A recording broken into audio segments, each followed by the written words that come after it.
is now being recorded. So for those of you not used to coming here, the council records all its meetings. It's audio only. If you don't want to be recorded, then please don't speak. That's the policy of the council. The audio recording is available from the council's website, and it goes up a week after the meeting's happened, or there or thereabouts. Just to encourage you, just for the audio, please use your microphones. Sandra has read me the Riot Act on that one, so please make sure you do. Thank you. Thank you, councillors and members of the public who are here. Welcome to the meeting of Oswestry Town Council on today, the 11th of September 2024. So item 1, if I get going as soon as possible, because we've got a massive agenda tonight, public participation.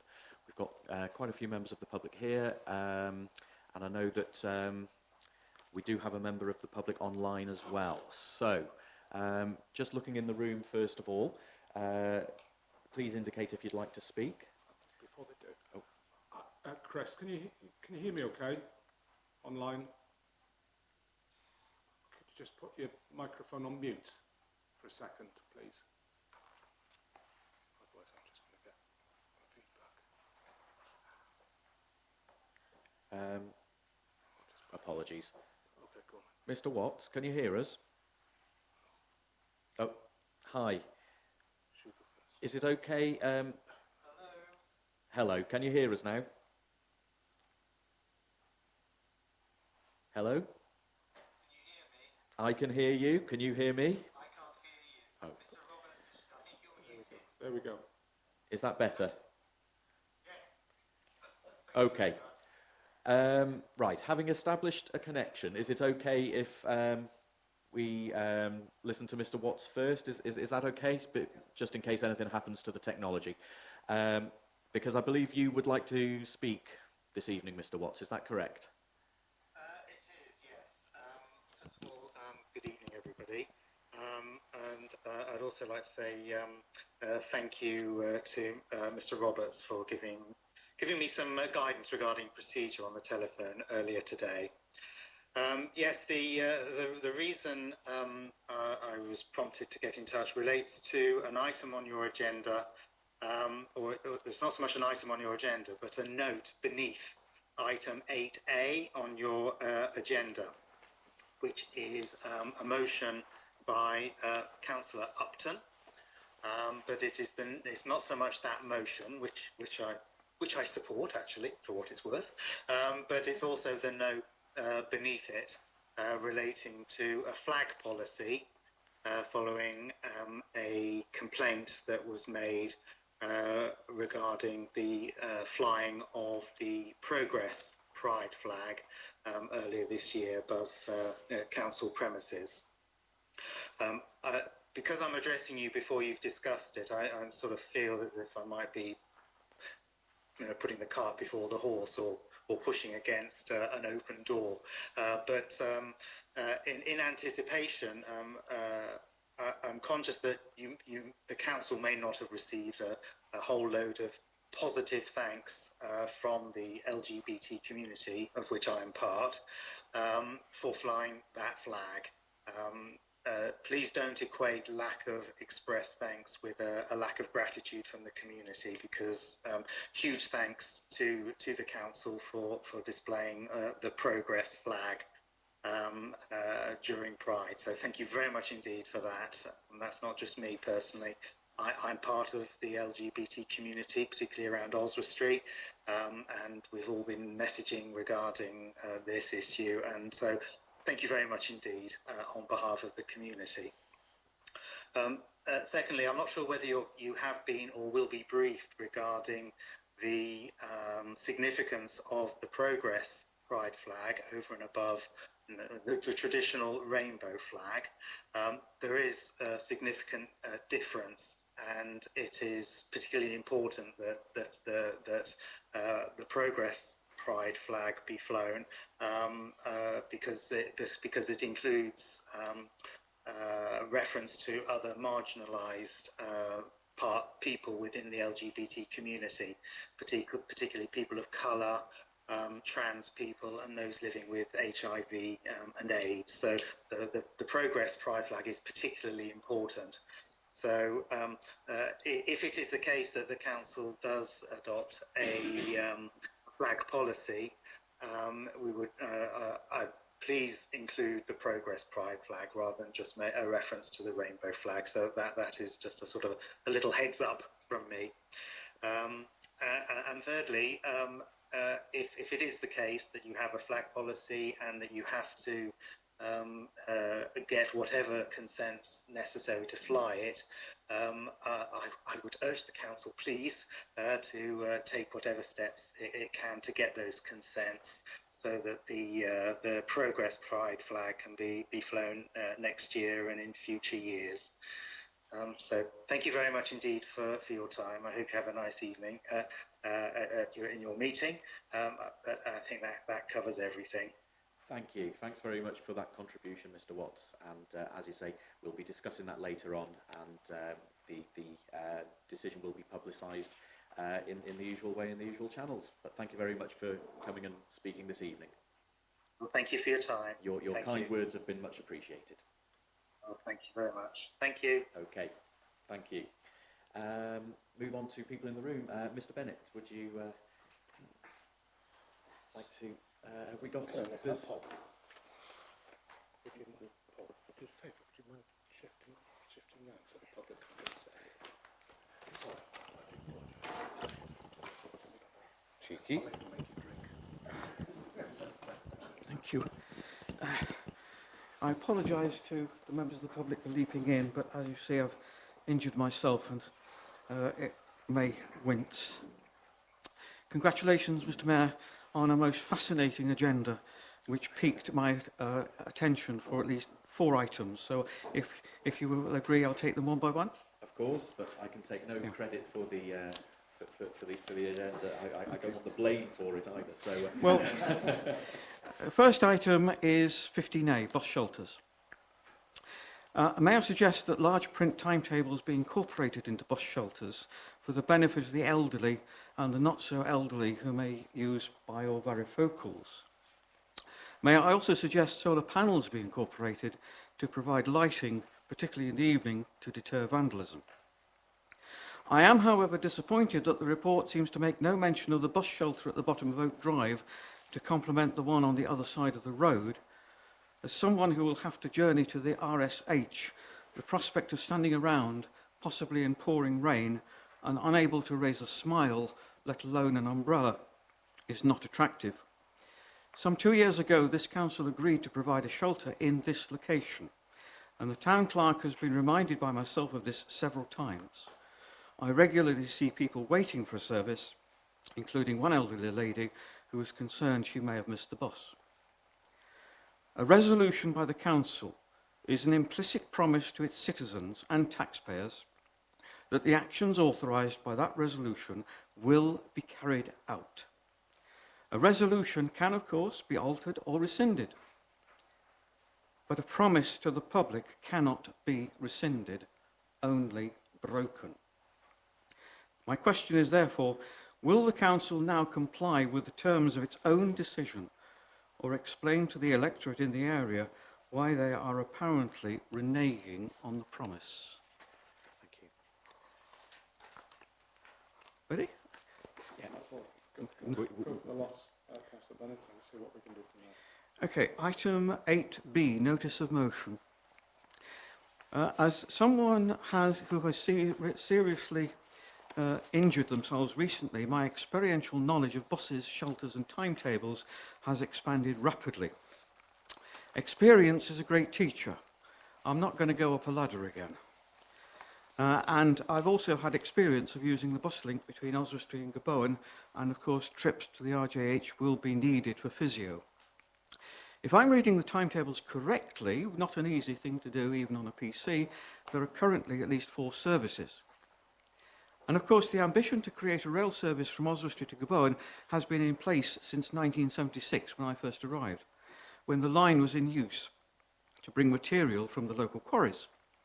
The government has now indicated that funding will be removed from the pot that was originally going to be drawn from and only provided to favoured projects. Questions? When was the last time members here actually used a bus in and around the town? What current direct experience do you have to enable you to appreciate the needs of the people you have the privilege, at least until May next year, of serving? Has any information been received by the time of this meeting about the success or otherwise of today's delegation to London to seek funding to continue the project? Given that the Green Party has now officially endorsed HS2, should not the efforts of the Council be prioritised to the rail link if the project is to go ahead? And would members still support a steam railway, given that a more regular service would impact on the carbon footprint of the town? And in the light of 1, 2 and 3, and this is addressed to Councillor Kerr, would Councillor Kerr wish to defer his motion until these issues have been resolved? We're getting there, Mr. Mayor. Item 17, cinema provision. On reading this item, I experienced a strong sense of déjà vu. I was a member here, sitting around this table, when the commercial cinema was closed, as it was no longer a viable financial concern. At the time, members agreed to a proposal to use the Atfield Theatre to show films, and then Kino Culture was established and then disestablished at the former Kingswell Centre. Over the years, the Town Council has provided considerable financial and moral support to the idea of a place for showing films, and speaking with older residents, as I have, there may indeed be an audience for afternoon showings, depending on the nature of the films. Nostalgic offerings like Kind Hearts and Coronets, or musicals such as Singing in the Rain, would probably be more acceptable than The Rings of Power, Justice League of America, or Red, White and Blue, which would probably be considered a little close to the knuckle for such a demographic. But technology has changed. VHS tapes enabled people to watch TV shows and films whenever they wanted. These were superseded by DVDs and now streaming services. Netflix, Google TV, Amazon Prime, direct-to-HD TVs, or even high-powered projectors. I've just bought one myself. And perhaps for the even younger generations, smartphones. Since the public, your electorate and the taxpayers, who may be called upon to fund any decision arising from this agenda item, are to be precluded from knowing the details, it's hard to make a response, but it prompts the questions I now put to you. 1. Do you consider cinematography to still be a viable entertainment system given the changes in technology? And if it is viable, why would it require further public subsidy if such is actually covered by the reports linked to the agenda items? Has any survey been carried out to provide evidence of the need for a venue and organisation for showing films and the likely support for such a project? And what will the Council's response be if the latest proposals, like those that I was involved in moving forward, if they are also fail? What is to be your plan B? And the last one, Mr. Mayor, 11A. If I could just ask that, Yes, because we're running up against the end of public session, so we'll have to extend it is it very for quick. other speakers. But yeah, if you could be brief. I'll forego the preamble and just give you the question. Brilliant. It'll shock Mr. Roberts. As part of your discussion on this item, would the Council consider and brief the Town Clerk on the extent to which it might be able to coordinate procurement of particular services for parishes associated with the Oswestry Area Committee? Okay. Well, thank you very much. Just before we go any further, can I just propose that we suspend standing orders just to extend public session, because I believe we do have further speakers who wish to make comments or questions. Do I have a seconder? Thank you, Councillor Upton. All in favour? Thank you. Thank you, Mr. Bennett, for your questions and time this evening. are we able to make any response immediately to those, or would it be better to address them in writing? Yeah, 3 of the items are up for discussion this evening, so that it wouldn't be appropriate to comment on those. In terms of the bus shelters, obviously there's an item on the agenda regarding the 2. Members are aware of the costs of those 2. We have been in dialogue with Shropshire Council about the possibility of an additional bus shelter on Oak Drive, and that conversation is still ongoing. Okay, thank you. Right, so Mr. Knight, are you ready to say your piece? Thank you very much. Right, my name's Clive Knight. I'm the chairman and trustee of Oswald Street Team Tennis. I think we have met a few of you around the table before. And thank you for giving me this opportunity to speak. The idea of our clubhouse project started around 2017, when some of you may remember Mike Markham was our head coach at that time, and he was a great supporter of OTT, and he and I were working together. So it's been a long journey to get here. I'd like to thank the officers, especially Aaron, for working with me over this time. I can assure you it's not an easy task to work with me over 7 years. I'd like also to thank Gavin Porritt, our design consultant, who joined me in 2020, and he's been really supportive of what we are about to achieve. The club is vibrant. It's got young members, it's got a great head coach in Blake Strefford, not to forget our more mature members, such as our Rusty Rackets groups, which we're meeting tomorrow morning, who have such fun on and off court. We'll be introducing walking tennis in 2025 to add to the variety of activity. So that will cover quite some interesting new people. On a personal note, one of our juniors, I'm not sure you would know, Alfie Edwards, who joined us in 2016, he reached the last 16 at Wimbledon in the under-14 Play Your Way to Wimbledon, and he won the club, winning the club and county event to qualify. Last month he also won the under-14, the under-16 and the under-18 singles titles at Shropshire Junior Closed. So I'm very proud of how he's progressed, and I'm sure Mike, looking down on him, would also be who found him in the first place.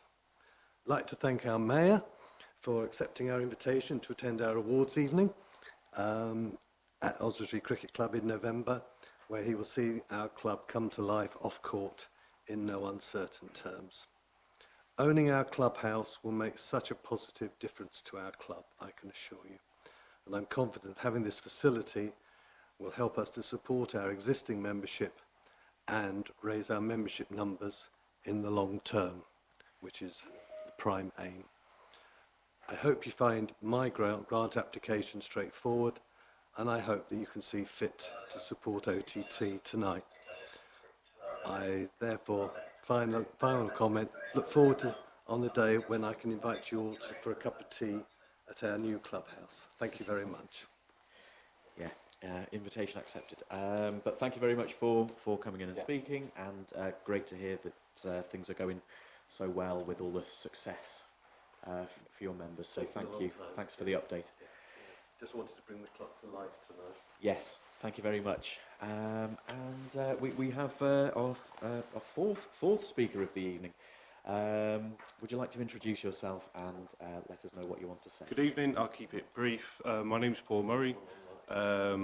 Myself and my wife, Alex, we're from Shrewmer. So we've recently purchased 6 Cross Street in Oswald Street, and we've applied for the Breathing New Life into Properties grant.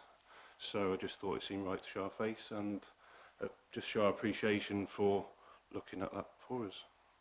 So yeah, thank you very much. Thanks. Good to meet you. Yeah, and yes, we'll be discussing that quite shortly. So thank you. Right, moving on. I could bring it forward. Yeah. If we do grants and donations, Yeah. so do that business. Okay. Do grants and donations and then stick it back into that. Yeah, that's a good idea. We'll bring forward the application for that empty premises, so that the owners of the premises, the applicants, can actually hear the debate. But first of all, let's do apologies, please. Oh, that's me. So apologies from Councillor Cassin, Councillor Chadwick, Councillor Froggatt, Councillor Radford and Councillor Stackhouse. Thanks. I propose we accept those apologies. All in favour? Thank you very much. Disclosure of interests. I'll just move around from my left. Anyone, anything to declare? Councillor Moore. Thank you, Mr. Mayor. Item 6, I have two disclosures of pecuniary interest in both the Drama Forge application and in the Music Mob application. So I'll have to leave the room for the consideration of those, please.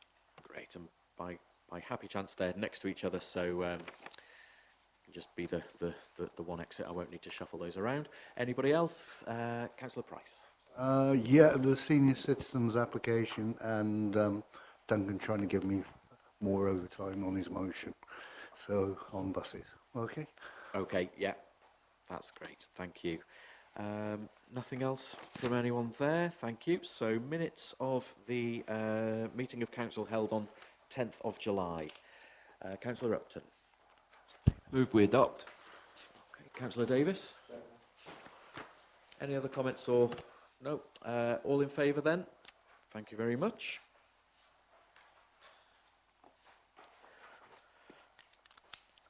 There we go.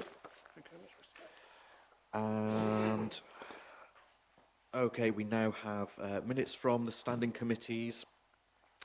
Standing committee of the planning committee, sorry, on the 19th of June. Any comments or corrections needed? Councillor Rose? Move we note. Seconded. Councillor Upton, thank you. All in favour? Thank you very much. And the subcommittees and working groups. Climate Change Partnership Panel of the 1st of July. Police Partnership Panel 3rd of July. Policy Group 30th of July. Kyglass Park and Cemetery Management Group 7th of August. Move on block. I'll second that. All in favour? Thank you. Oh, any against? Any abstentions? One abstention, thank you. Okay, so if we do grants and donations and then... Okay, and then the empty properties. So we're doing grants and donations, and the first one is the Senior Citizens Club, and Councillor Price is leaving the chamber. Okay, so we heard from the representative. Would anyone like to speak? Would anyone like to propose? Councillor Rose. I'd like to propose that we do the whole lot because they're doing it on behalf of the SEN group, and they've been amazing. The people who started it off during COVID, I think they started, and it's really expanded. They've not had any payment from anywhere, and I think to be able to meet somewhere like that, because they've been hopping about between places, I think it's really good. Okay, thank you very much. Anyone else wish to speak or second that proposal? Seconded by Councillor Wadey. Thank you. So I think it was £770 for this one. All in favour? Thank you. Any against? Any abstentions? Thank you. Just wait for Councillor Price.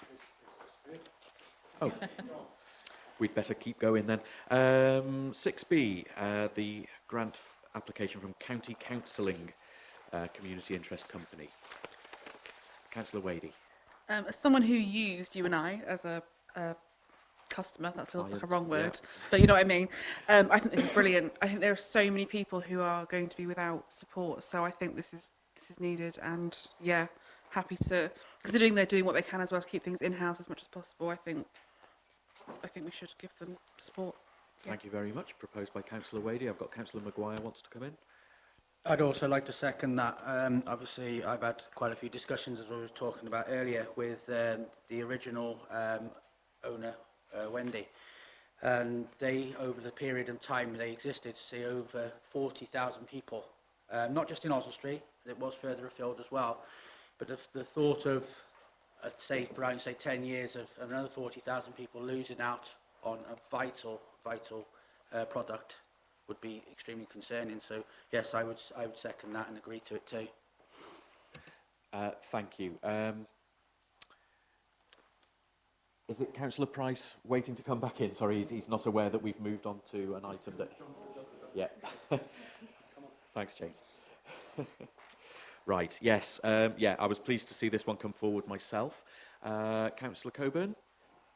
Yes, just very briefly, in addition to supporting the proposal, as a lot of the things they mention are for sort of advertising purposes, I think anything that the council can do in our own newsletters, etc., to publicise it would probably be of use as well.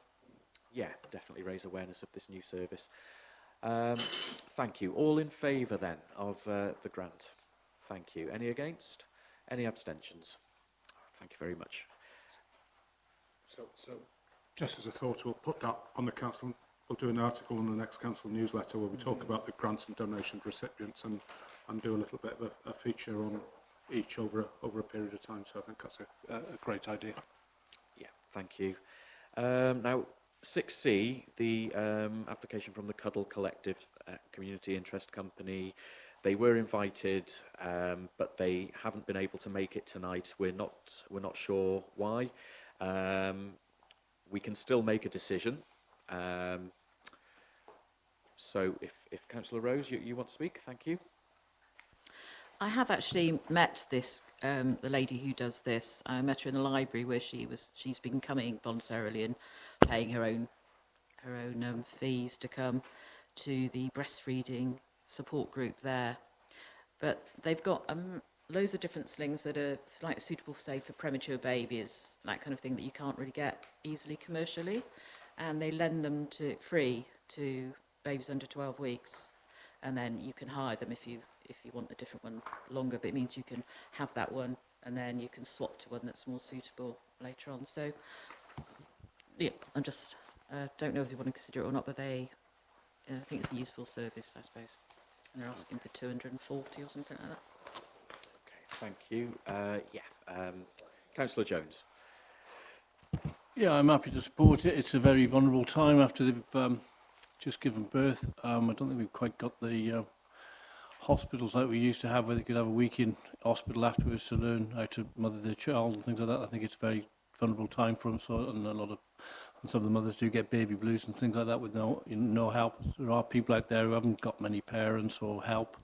I think there's quite a good support unit for them, so I support it. Give them the full amount. Thank you, Councillor. So if you two are happy to be taken as proposer and seconder, then I think we can move to the vote. All in favour? Thank you. Any against? Any abstentions? Thank you very much. So D, we're on to the Drama Forge. So Councillor Moore is leaving the chamber for the next two items.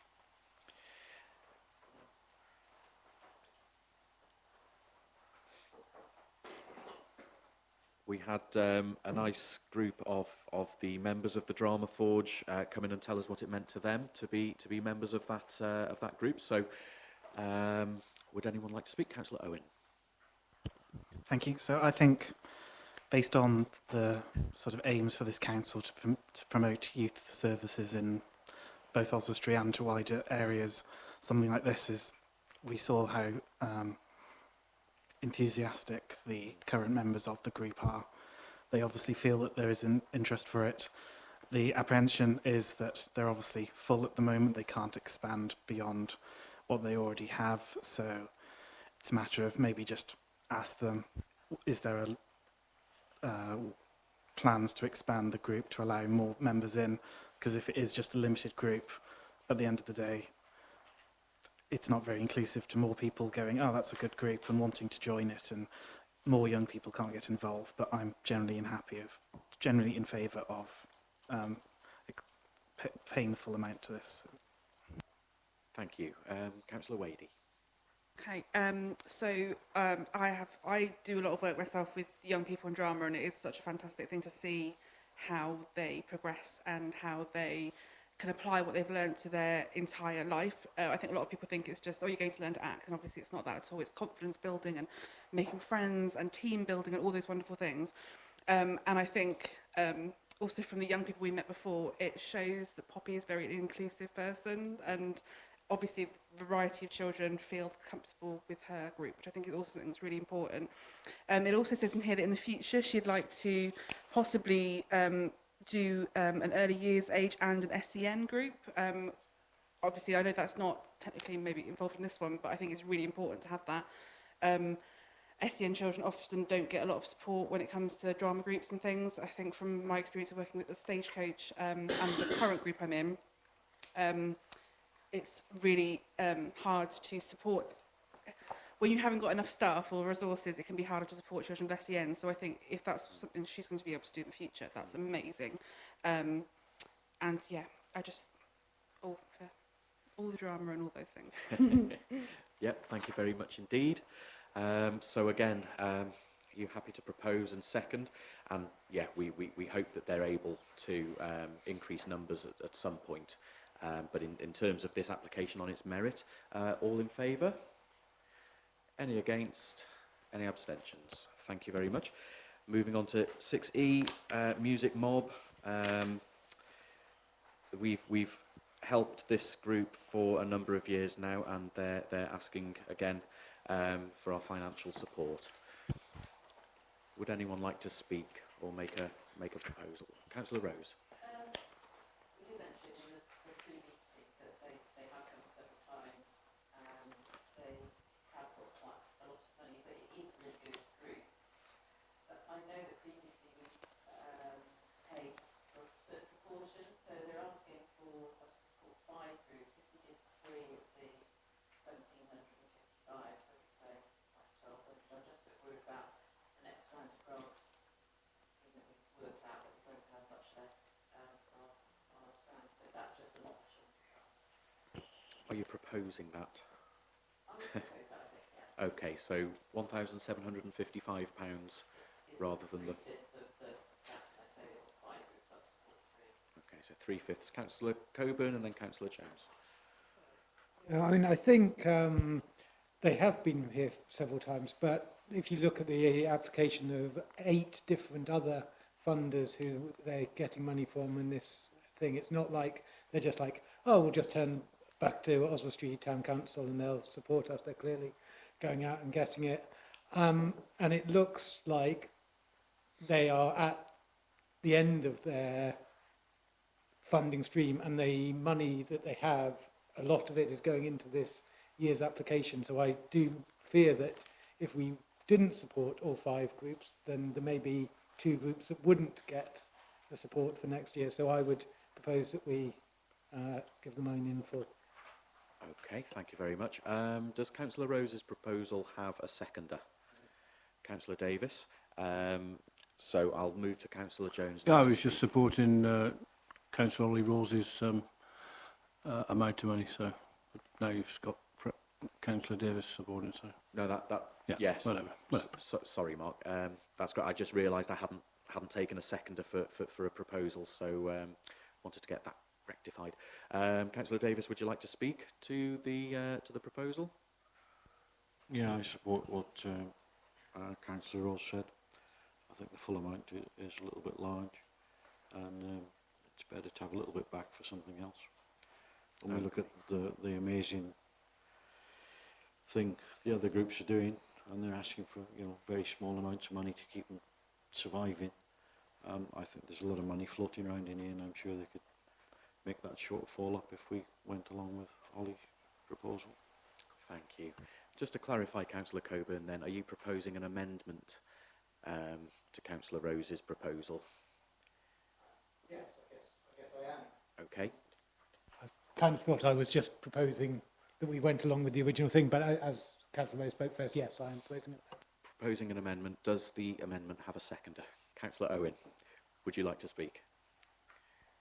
So again, I can see why we're cut it as far as money for the next round. If the next round is coming up towards the end of the term, as Aaron, when is the next round of grant funding? So there's 3 rounds. Round 2 runs from Sandra, April. September to November with decisions in December. So I think that would be your last opportunity on grants. Yeah, but it's a matter of, while we've got this large group in one go, they obviously need the money now to plan for their next financial year as well. And it is going towards a well-used service within Oswestry that directly feeds into things that we support, such as the Youth Music Festival. And we shouldn't sort of be limiting that based on money that we have put aside for grant requests. And so if they've asked for 5 because they think that that's how many groups they can reach, we should be openly supporting as many people into these services as we can do. Okay, thank you very much. I've got Councillor Wadey. From my experience with teaching, learning a musical instrument is one of those things that is a really dividing thing in terms of socioeconomic background. It's so expensive to have an instrument, and if we can give as many children the opportunity to have that, give many children that opportunity, then I think we should, because it allows children, it levels the playing field, if you like. Yeah, I understand what you're saying. Does anyone else wish to speak? Oh, yes. Does the original proposer accept the amendment, or should I put the amendment to the vote? Can you put your microphone on? No, I mean, it's difficult. I'm happy to withdraw that. I'm just aware that previously we have done this. We've always given them less and they've been absolutely fine. So I think they know that they can ask for a certain amount. So I'm just, and also that it's not all in Oswestry, I suppose. That's the other thing I'm thinking. But I think I'll just withdraw it. So you're accepting the amendment effectively as for the full amount rather than your the 3/5.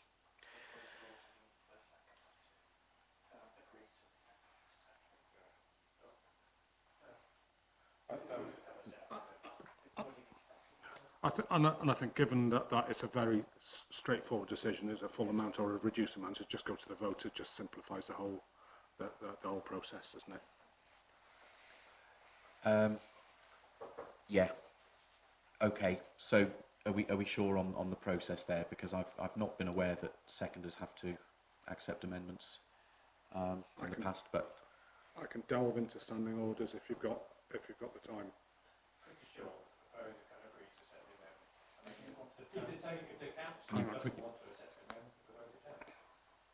Okay. As that's been accepted, then we're now voting for the full amount. Hang on.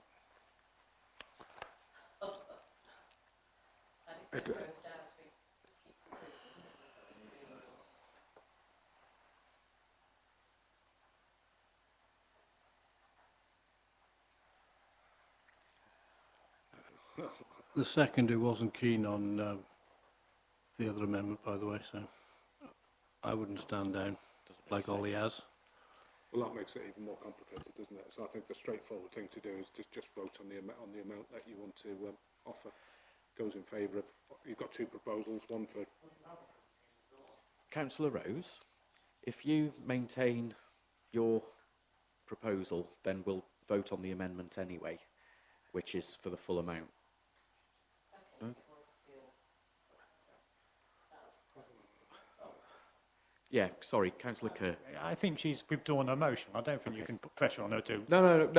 Sorry, that motion. She wasn't my intention. Motion. I think we just go with the. But Councillor Owen has raised a question, and we're just struggling to answer it.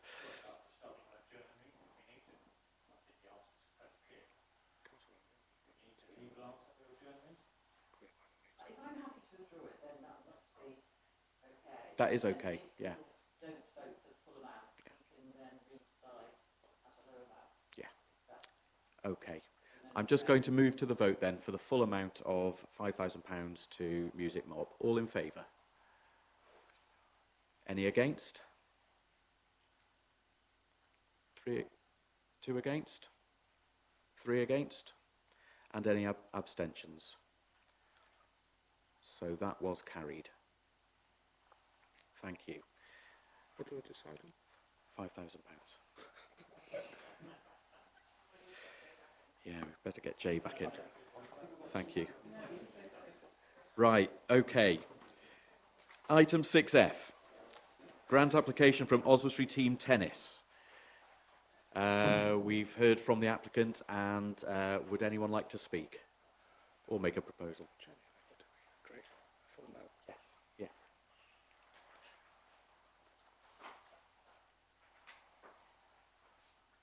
Any proposer? Councillor Jones. Yeah, we had a bit of a discussion before the meeting about perhaps even helping them further, but the town clerk didn't seem very keen on that idea. I better note that. So yeah, Team Tennis is a good organisation. Tennis is a great sport to unify people. We've just had the wheelchair Olympics, the Paralympics. It'd be nice to see if there was wheelchair. Is there wheelchair? Can they do the wheelchair tennis as well? That'd be great. So I support it. It's good to have a thriving. We've got a thriving cricket team in Oswestry. We've got a thriving rugby team. We should have a good team tennis as well. So I support it. Thank you very much. Do I have a seconder? Wow, I have a lot of seconders. I'll go with Councillor Milner. Would anyone else like to speak, or shall I just move to the vote? All in favour? Any against? Any abstentions? Thank you. 6G, Lights Out Trevonen. Any speakers? Any proposers?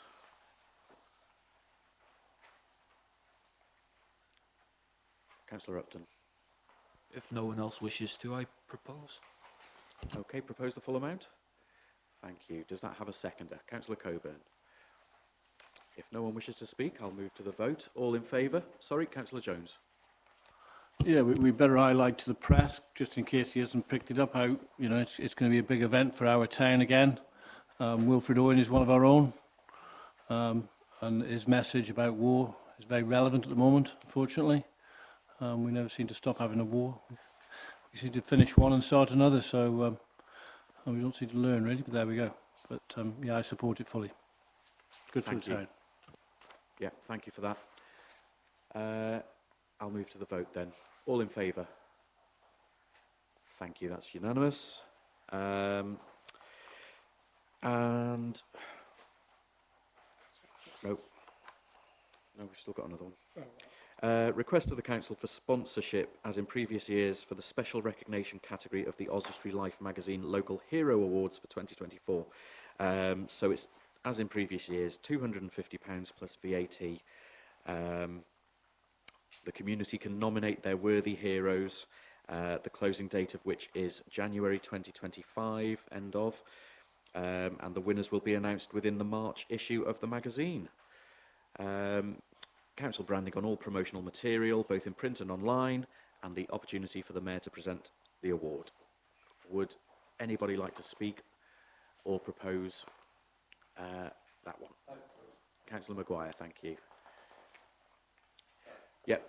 I propose the full amount. It's always good to see people being recognised for the good that they do in Oswestry, and it's a chance for people to say thank you. Yep, of course. I'll second that one just for speed. Are you okay? We got permission, Mr. Mayor, I will withdraw. No permission needed, but are you actually okay? Yes, I'll pull myself together. Are you sure? Yes, I just caught myself. Okay, all right. Well, thank you for coming, though. Take care. Doesn't sound good. Okay. We were on 6I, weren't we? We'd voted on the Oswestry Life magazine awards. Yes? Did we? We didn't quite. You proposed. I was seconding. Yeah. All in favour? Thank you. Any against?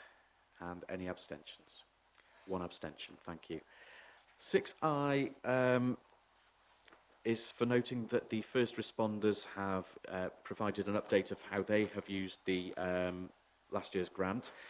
And just for clarity, we're in a 3-year grant decision with them, and the report back, as this is, sort of triggers the next year's grant amount, which I think is £1,000. Just needs approving. So it just needs approving officially. Councillor Upton? I move that we approve this and we give our thanks to them for A, giving us an informed update, and B, for all the sterling work they do in this town. Okay, thank you very much. Councillor Maguire.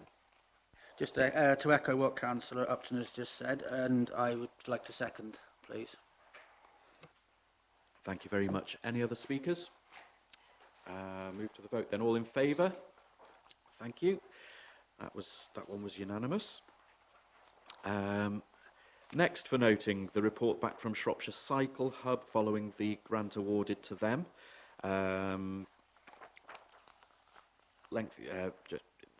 They've used it to employ their mechanic and are moving to new premises,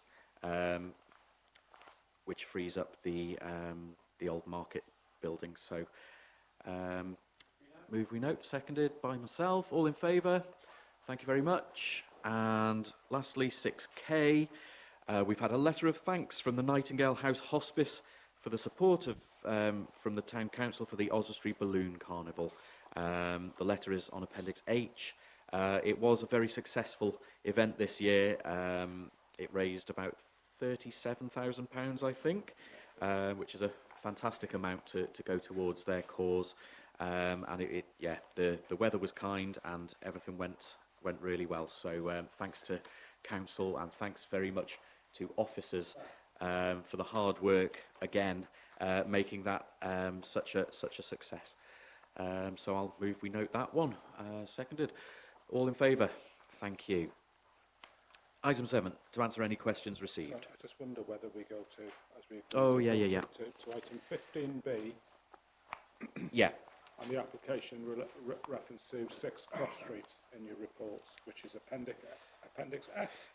Appendix S sets out in details for 6 Cross Street, which was from Shroomer, and we've been introduced to one of the business owners there. So, Councillor Kerr. Yes, as the councillor who originally introduced this scheme to the council, I'm delighted that it's brought forward a premises like this, which has been empty for, oh, goodness knows how many years, but certainly 4 or 5 years. And it's delighted to see that you've got new people willing to take that on. And I think the council wishes you all the best. And I'd like to approve that we approve the funding. Thank you very much. Do I have a seconder for the proposal there? Councillor Upton. And can I bring the clerk in? Yeah, so just for absolute clarity, so in terms of your criteria, there are 2 criteria. One being planning application, which is in the process, so it is dependent on a successful planning application, and so yeah, those will be the terms in the offer if council wish to make it. Okay, thank you very much. Any other speakers on this one? In that case, so Councillor Moore. Yeah, just wanted to just congratulate Mr. Murray and his wife on putting that application forward. I'm actually familiar with Mr. Murray. We're friends from back in primary school days, and I do keep up with a lot of his property renovation work online, and he does a fantastic job. So I really look forward to seeing what you guys do. So best of luck to you. Thank you for that. So, if nobody else wishes to add, all in favour? Thank you. That one was unanimous. Shall we move back to the, or do the rest of the item 15? However you want to do it. I'll do the rest of item 15 then, so that we can cross this one off, and that'll give us a little boost when we get to the end of public session, won't it? All right. So, but thank you very much. Don't feel that you need to stay any longer now, but. Well done, and thank you for coming in and introducing yourself and your business. Wish you all the best with that. Thank you. So item 15A, the Cube 401 transport provision and bus shelter infrastructure. No, we're on 15B, Mike. So let's just. Sorry. Let's go to that one. Sorry. Yeah. Oh, I see how it is. Yeah. Sorry. No. It's me. It's the end of a very long day. Yes, we're on breathing new life into empty properties. Yeah. So. We have Appendix R of the report, which is number 2, Albion Hill. Do I have any speakers or proposers for this grant application? Councillor Rose. I'd propose that we give it. I mean, it's not being empty as long as the others, but it's such a prime position to be an empty shop. It makes a big difference, and as we know, these business owners have another business that's good, so I think it will be good. Thank you. Yes. Do I have a seconder for that proposal? I'll take Councillor Moore. Would anyone else wish to speak in support or otherwise? Oh, I'll move to the vote then. All in favour? Thank you. I think that was unanimous. Or are there any against? Any abstentions? Thank you. So just with that one, Mr Mayor, it is dependent on just the confirmation from the business rates team as to whether they've registered. But you know, that's So minor pending, point. pending the admin and the paperwork side is all in order. And then we have number 10 Smithfield Road on Appendix T. Councillor Kerr? Again, another long-term empty property, and delighted to see that somebody's taken it on, and it's it's going to have a new life. So I think it's credit to the scheme, and credit to the officers and Aaron for advertising the scheme, and to local people for taking the scheme forward, and hope wish them well. So I'd like to propose that we give them the full amount. Thank you. Is there a seconder for Councillor Kerr's proposal? Councillor Coburn, thank you very much. Yeah, and just like to add, it is nice to see these applications coming forward, because obviously Oswestry Town Council is one of its highest priorities is to support local businesses and the local economy, which in turn supports employment and opportunities for local townsfolk. So can I move to the vote if there are no... Oh, sorry, would you like to come in? Yeah, just to add to the point, that's the this will be the 19th shop that the town council has contributed it to over the last 3 years. So I think in terms of what you've achieved is significant, and the support you've shown. So councillors should be proud of what they do on that. Thank you. So all in favour? Thank you very much. Unanimous again. Right. So that's 15B. Let's go back. We can take 15. We can take 15A later. Okay. So we were on item 7, answering any questions. Thank you. Bye-bye. Any questions in accordance with standing orders? No questions. No questions.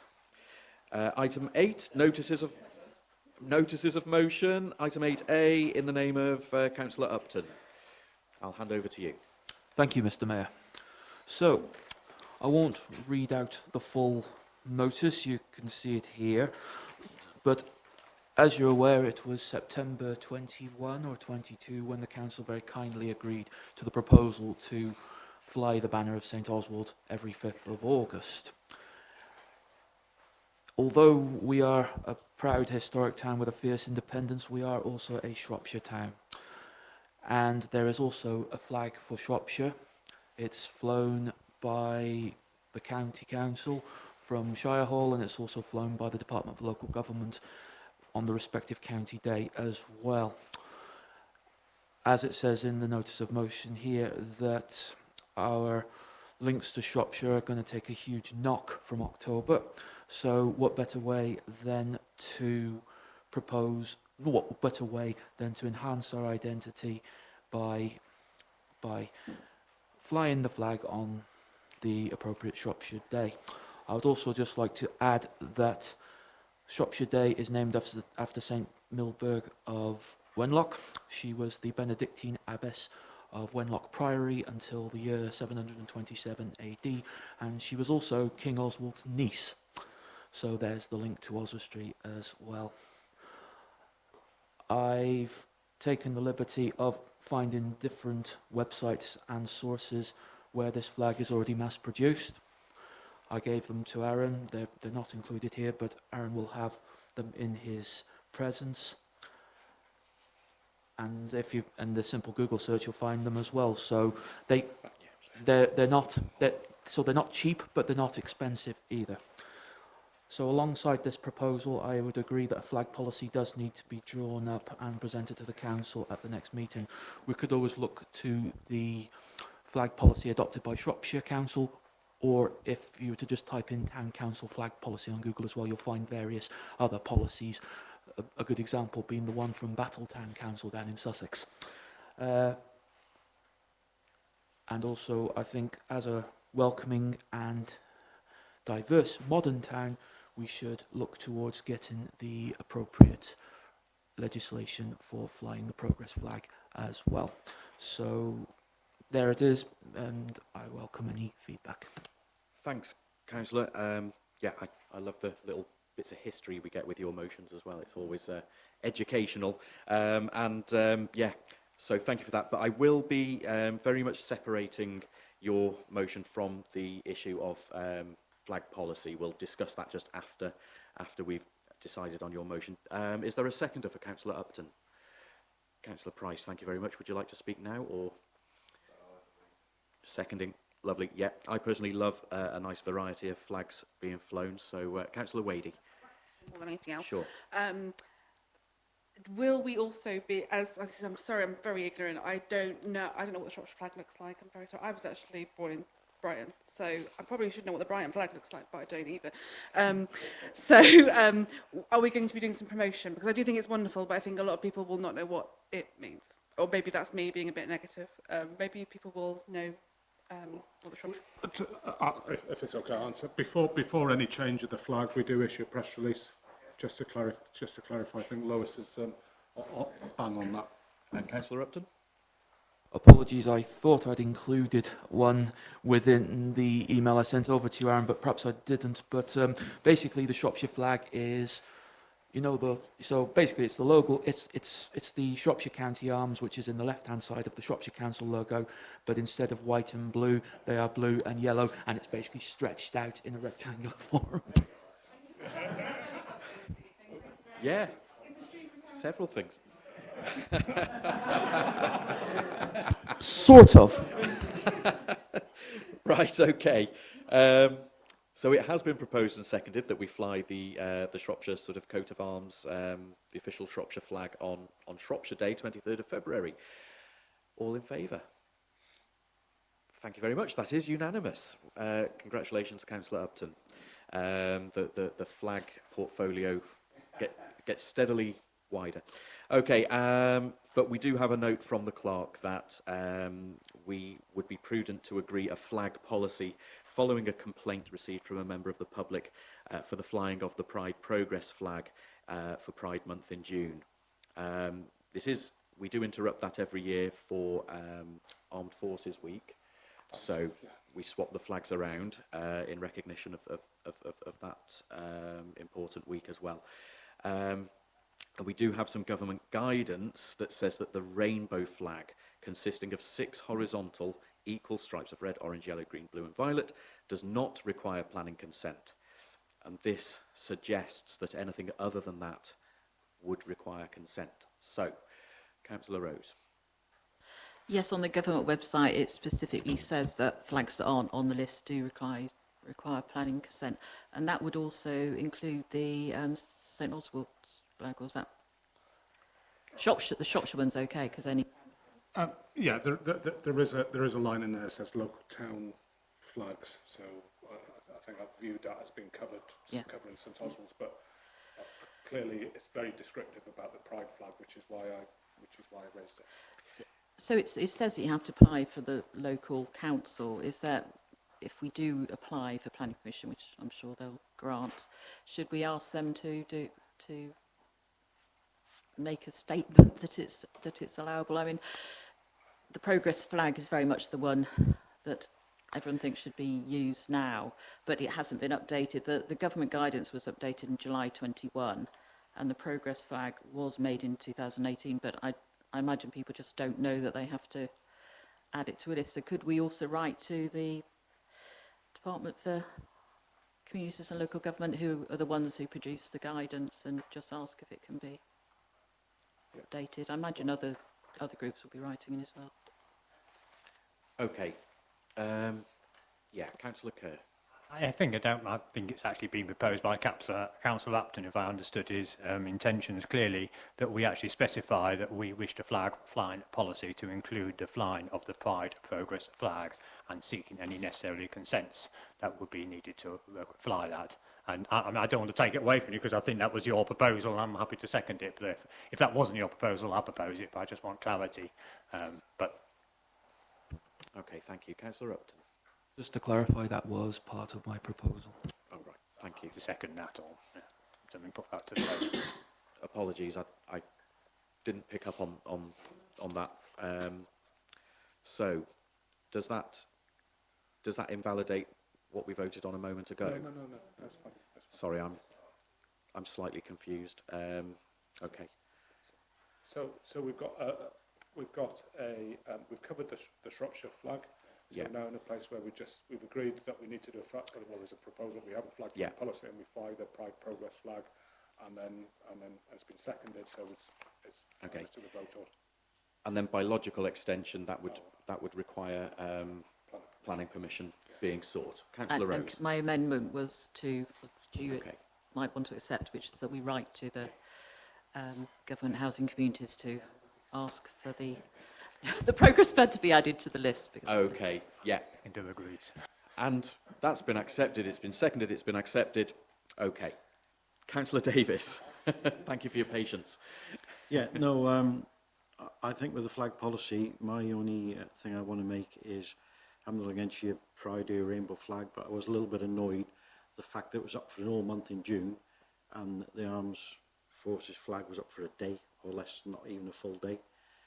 You know, for the 85 years, and when you think of all the people that give up their lives for the life we've got now, I think we need to just maybe look at the timings of what we have on this. If they want the Pride flag, maybe have it up for a couple of weeks. I don't think it should be up for the whole month and overtake everything else. And I've had a few people sort of mention that, and I think that's a little bit upsetting. Thank you. It is an emotive issue. Symbols like this do bring out strong opinions. But if I can just ask for clarification on the timings of. yeah, so there is a standing motion, and agreed by the council that they fly the Pride flag for a month, and that was a council decision. So that will be reflected in the policy, and you can have a debate about it. Perhaps when we've got a little bit more time, and it'll be drafted as it is, and you can decide there and then. We've obviously got, not obviously, do apologise, it's VE Day next year, so you may want to just consider how you balance but both. What I would say is that we work very closely with Oswestry Pride, with Jen Lister, and they're very, receptive to the work that the council do, and very happy to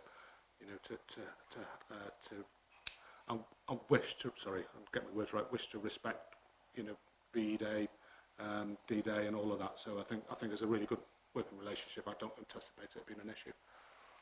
And in terms of the Armed Forces flag, because it's Armed Forces Week, I believe, is it? And do we normally fly the Armed Forces flag for the entire week? There's Armed Forces Day when we fly. Is there Armed Forces Day? Oh, sorry. So the policy will clarify all of this, and I think it makes it useful. We'll have everything in one document, which I think councillors have asked for before, and we'll obviously crack on. Yeah, because everything is being flown in accordance with council motions. It being Pride Month, that was the motion put forward, and as similar for Armed Forces Day. Councillor Upton.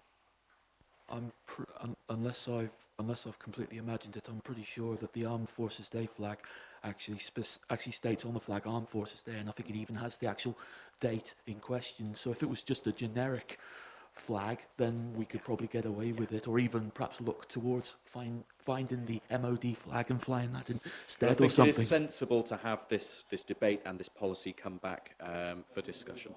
Yeah. All in favour of the proposal as amended? Thank you.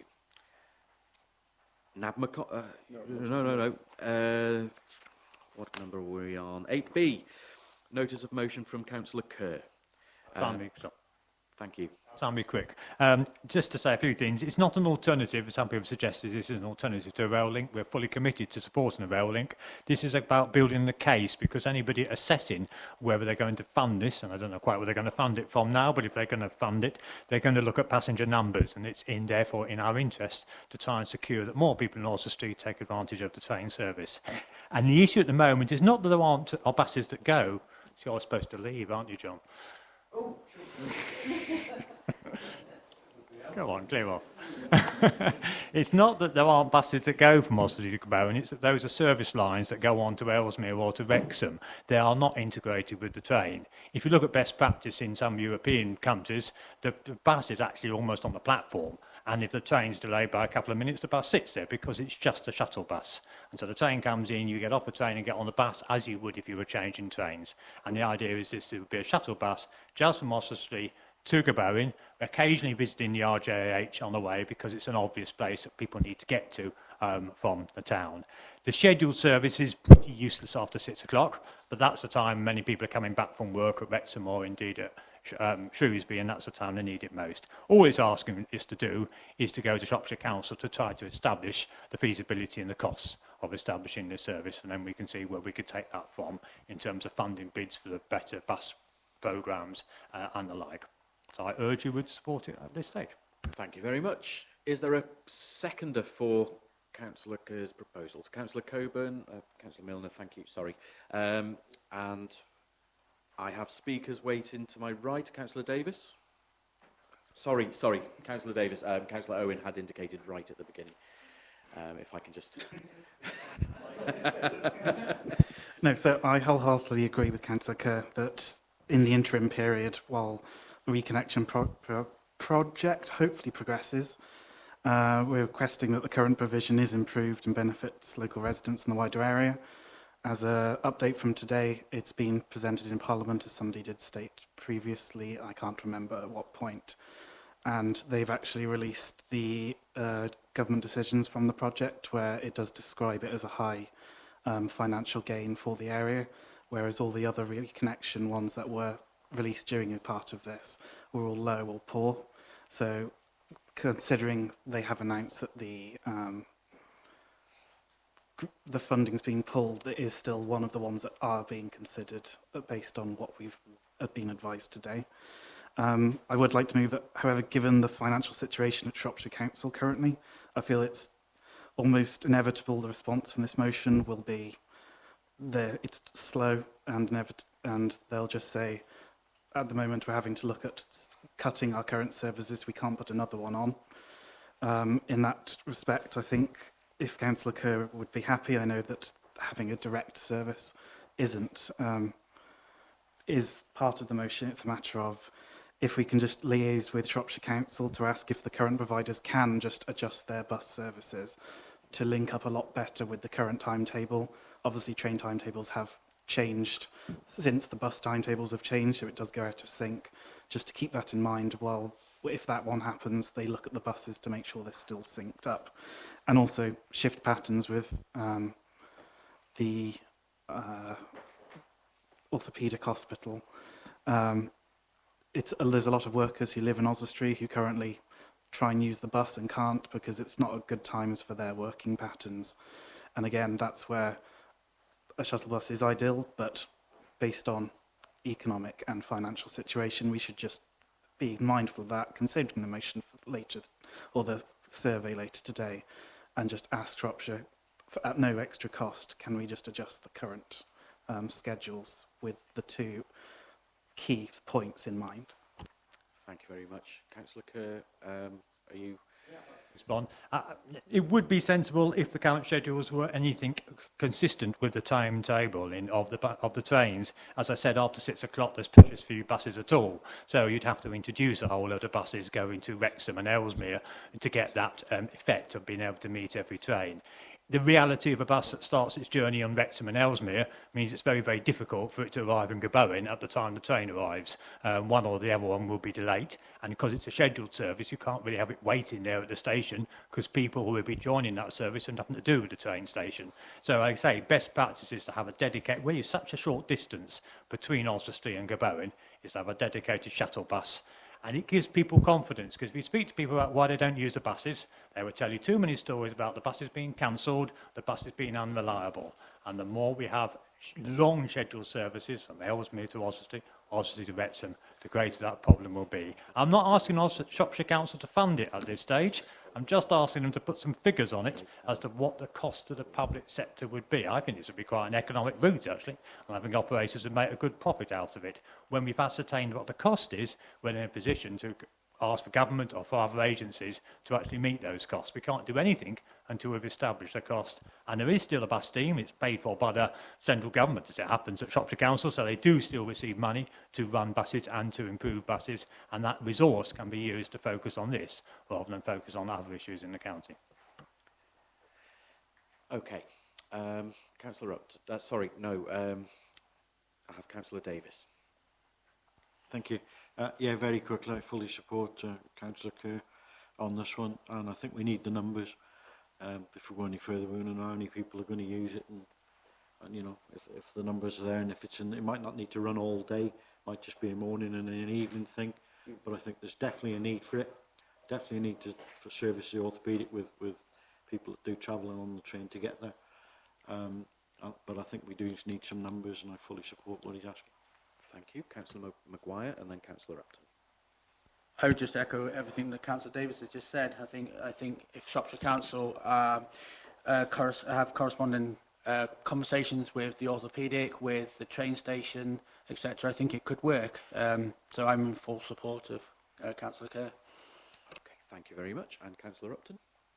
I'm going to echo what Councillor Owen has specified, because without wanting to go into full detail, the orthopaedic is indeed served by 4 bus services, 3 of which also go on to Gabowen Station. One of those 4 services do provide evening services. They operate right up until 11 o'clock at night. They're also the only bus provider which operates between 6 and 7 in the morning, and they are also the only Sunday service in the Shropshire Council area, and they connect, so they basically provide a 7-day service for Gabowen Station. So I would be mindful to, as the first option, consider writing to Shropshire Council to the bus providers, one of which is operated by the Welsh Assembly, the same department that operates Transport for Wales, so there is a connectivity issue there, and consider adjusting their timetables to suit the train times before putting on a specific separate shuttle bus. Otherwise, we fear we have a repeat of the debacle with the Royal Shrewsbury Hospital shuttle bus service at the moment, which, by the way, from what I understand, has no passengers. Thank you, Councillor. Councillor Jones? I'm only going to say this once, I'm not going to repeat it. I agree with Duncan. We've got a very good chap at Shrewsbury called James Willocks, who knows a lot about buses. I'm sure he would give us a lot more help. I think it would be the quickest way forward. Thank you. Councillor Upton has supported Councillor Owen's suggestions to also amend. It wasn't an amendment. Okay, but you're asking that we... Can you just clarify? I asked it as much as it's not an amendment. Right. I'm merely asking whether he was willing to amend it, and he's given his response. Okay. In that case then, any other speakers? It has been proposed and seconded, so all in favour of Councillor Kerr's motion? Thank you, that is unanimous. Now we are on item 9. Oh, yeah, it's John. Someone's gone to get John. Yeah. NABMA conference takes place on the 25th and 26th of September in Harrogate, so it's not far away, but unfortunately neither I nor the Deputy Mayor are available to attend, so we could select somebody else to go. First of all, are there any volunteers? Councillor Moore. Before I go any further, I'm not volunteering. Just but I believe during my time as mayor, there was something that I couldn't make and the deputy mayor couldn't make, and it was suggested that it then goes to the previous mayor, and it sort of works in a hierarchy. So I believe that by whether I'm not sure if it's standing orders or just procedural, but I believe it would then go to the former mayor, Councillor Rose, and then to myself, and then Councillor Jones. I think. Okay, so. Or you can just choose something. Yeah. Yeah. So the clerk says that is what has happened in the past. So I'll ask Councillor Rose. Are you?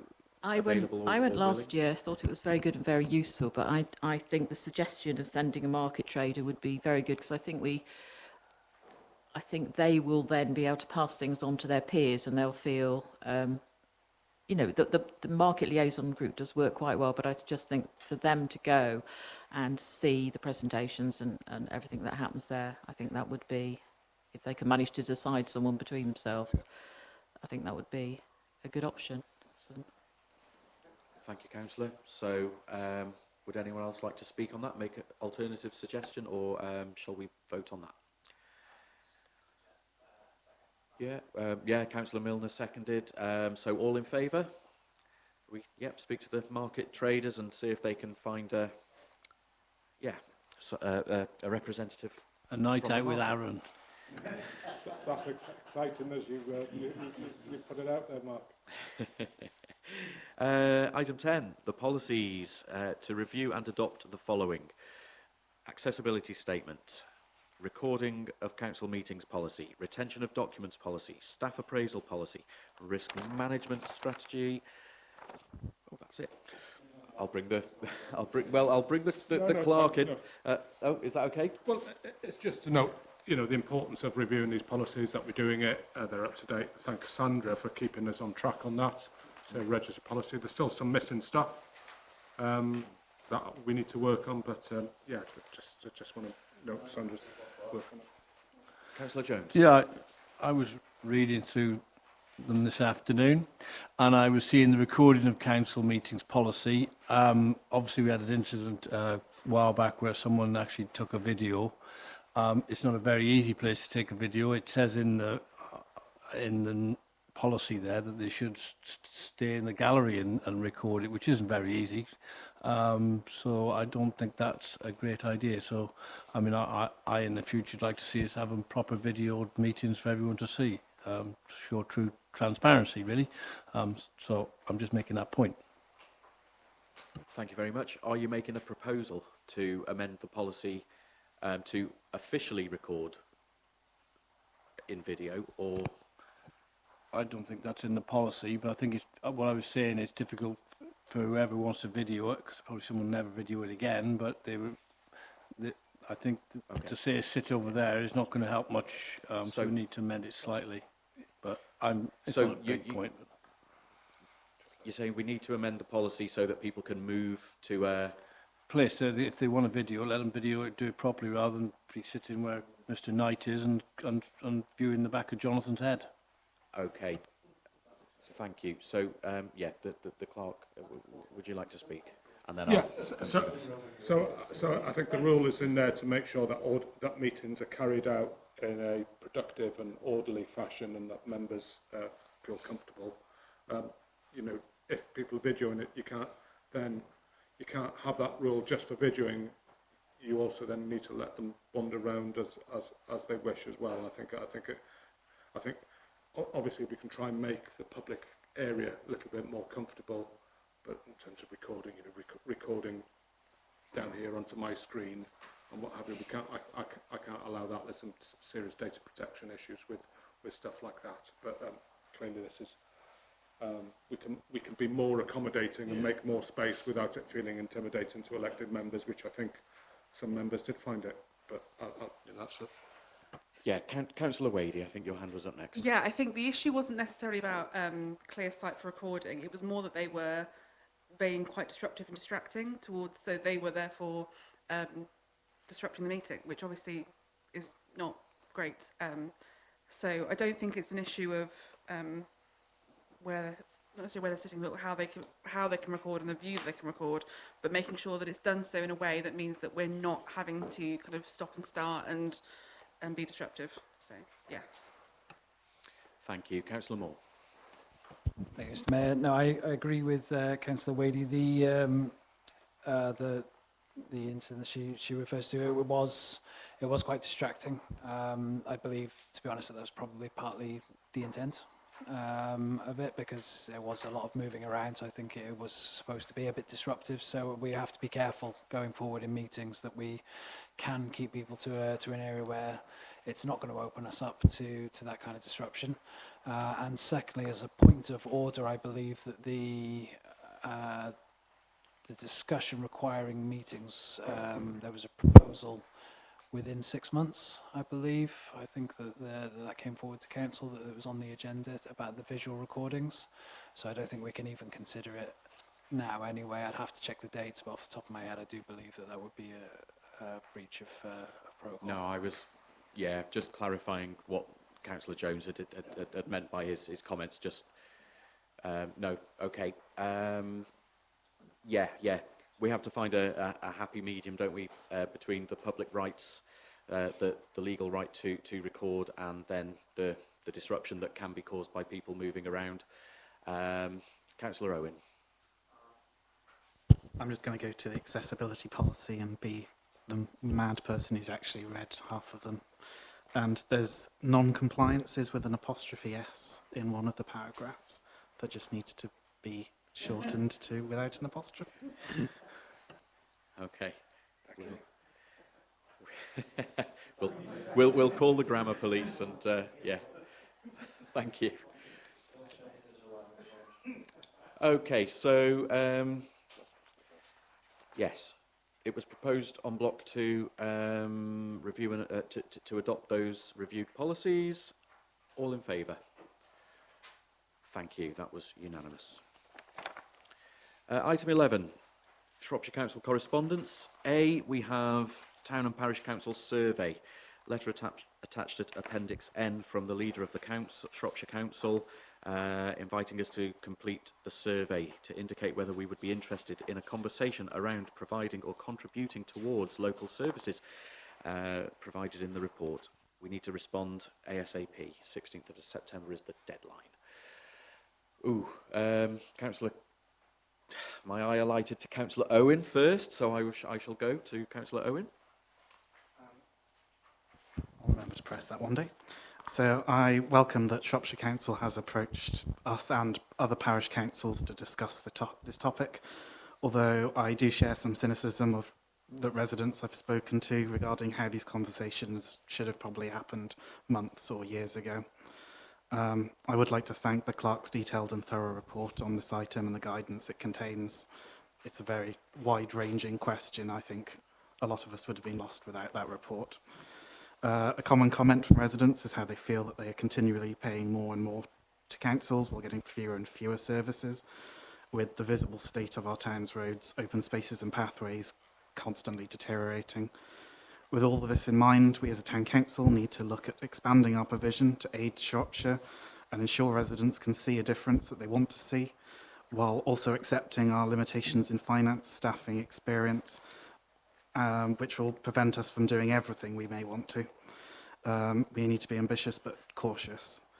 In this light, I do propose our response to Shropshire Council should be that we would be interested in further discussions regarding specific topics in particular, which would be a freehold transfer of all green public spaces, parks and playing fields currently owned and maintained by Shropshire Council. Also Street Town Council being involved in maintenance of hedgerows, verges and other foliage along pedestrian and vehicular highways. OTC having permission and authority to clean, maintain, repair and replace road and street signs in Oswestry, which often get left behind and obviously do get reported. OTC being involved in the enforcement of parking, dog fouling and littering, as again, this is an issue that comes up many a time to us as councillors. And also accelerated discussions surrounding freehold of land adjacent to the leisure centre. These discussions will be time-consuming for officers and hence reflection on current schemes of work will be required to ensure our resources are not stretched too thin. And as part of that, I don't know if it has to be separate, I further propose a Shropshire Council Partnership Working Group is created for reports to be fed into with a scope to allow other potential public partners joining to offer ways that they could assist in these aims. Okay, thank you very much. Does Councillor Owen have a seconder for that list? Councillor Upton, thank you very much. I next had Councillor Kerr wishing to speak. Yeah, I'll speak to the motion. I mean, the idea that the town council take on all green spaces currently run by Shropshire Council without bankrupting itself and ended up in the same state the Shropshire Council in is ludicrous. I mean, the Shropshire Council has economies of scale. It's let a huge contract for the management of those properties and therefore can get huge discounts. We are not in a position to do that. Therefore, the contractors we could attack to actually maintain those lands would use much smaller equipment and would be much more expensive to provide. Going on from that, the idea that the town council could do road and street signs, we've an idea what it takes to do works on the highways, the amount of health and safety, the amount of highway engineers, the requirements and instructions you need to do works on the highways is extraordinarily expensive and a complete waste of what a town council is there to do. That's what the Highways Authority is there to do. There's no point the town council starting to try to be the Highways Authority.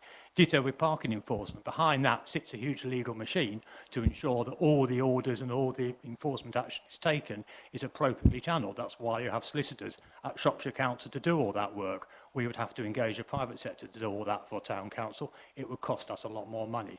So I do really think we need to stick to what the raison d'etre of a town council actually is, and lobby and urge Shropshire Council as the principal authority for these to improve their services. By all means, selectively, by all means, talk about 1 or 2 parks. I'm happy to have a discussion about parks, but I would not never have a discussion about all parts coming across to the town centre. The leisure centre, we've already got dialogue on that. We can continue dialogue on that. What I would propose is that we urgently require, and I put this as Shropshire Council in a motion, which the Liberal Democrat group supported actually a few months ago, which is that they have a local council charter. I gave them an example of Northumberland. That is where we come together as equal partners. Instead of Shropshire Council saying, demanding, giving us a list of topics and we have to respond, we come together mutually and we say we are both taxing people for the local governance of this area.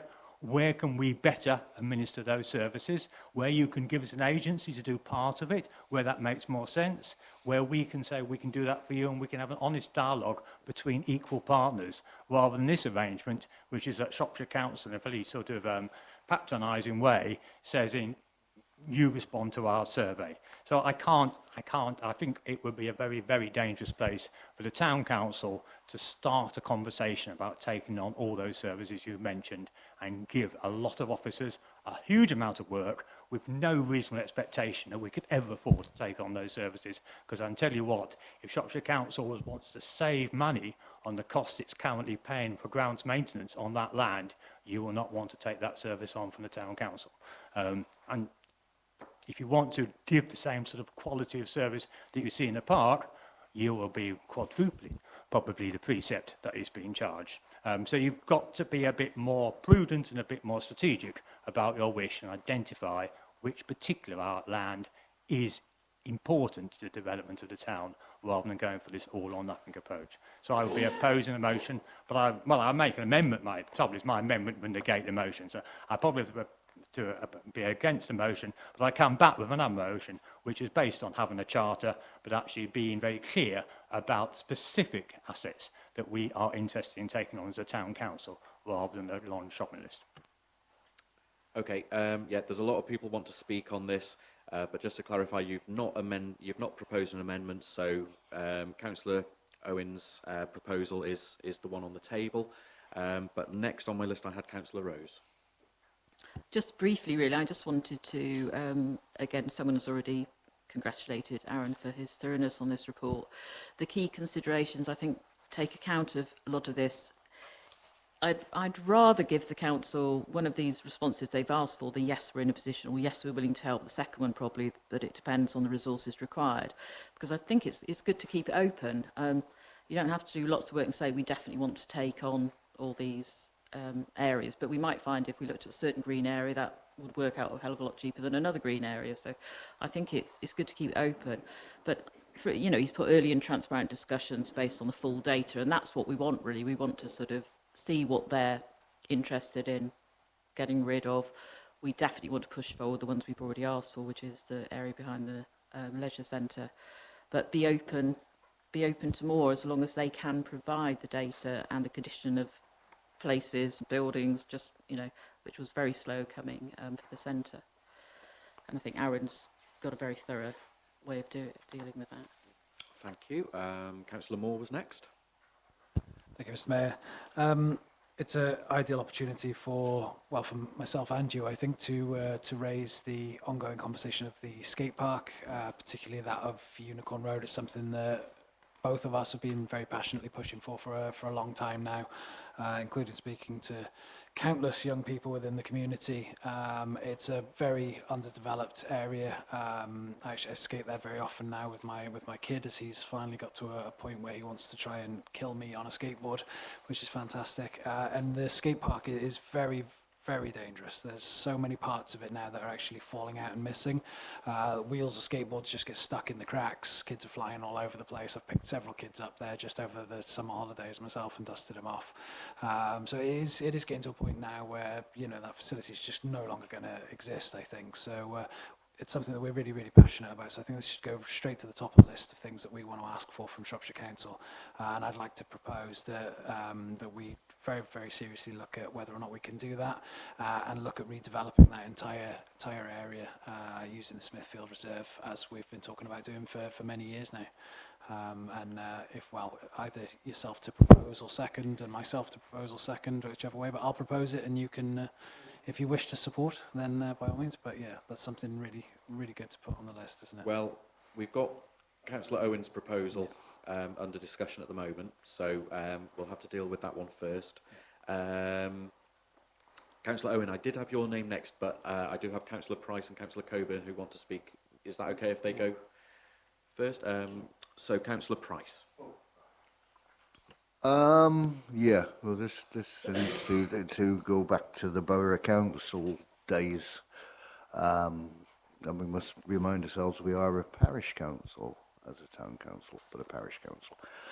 The overheads on the suggestion itself, I mean, we did look at this previously over the past 10, 12 years, taking on the green spaces. But I think what we're actually starting to distinguish now is the fact is we are quietly building a better rapport with Shropshire, and it's a nice rapport. We're picking up things that we never thought we'd have. And it's wonderful to think that we could take on many, many things, but I think what we are achieving is a slow growth. It's a consistent growth. Yeah, I'm all in favour of taking over anything that's green, etc. But what do we really want? The way we're going quietly and building with Oak Street, whatever, yeah? Do we keep that going and keep it logical and keep it affordable? I think that's the way forward. Do I agree with the working charter with Shropshire Council?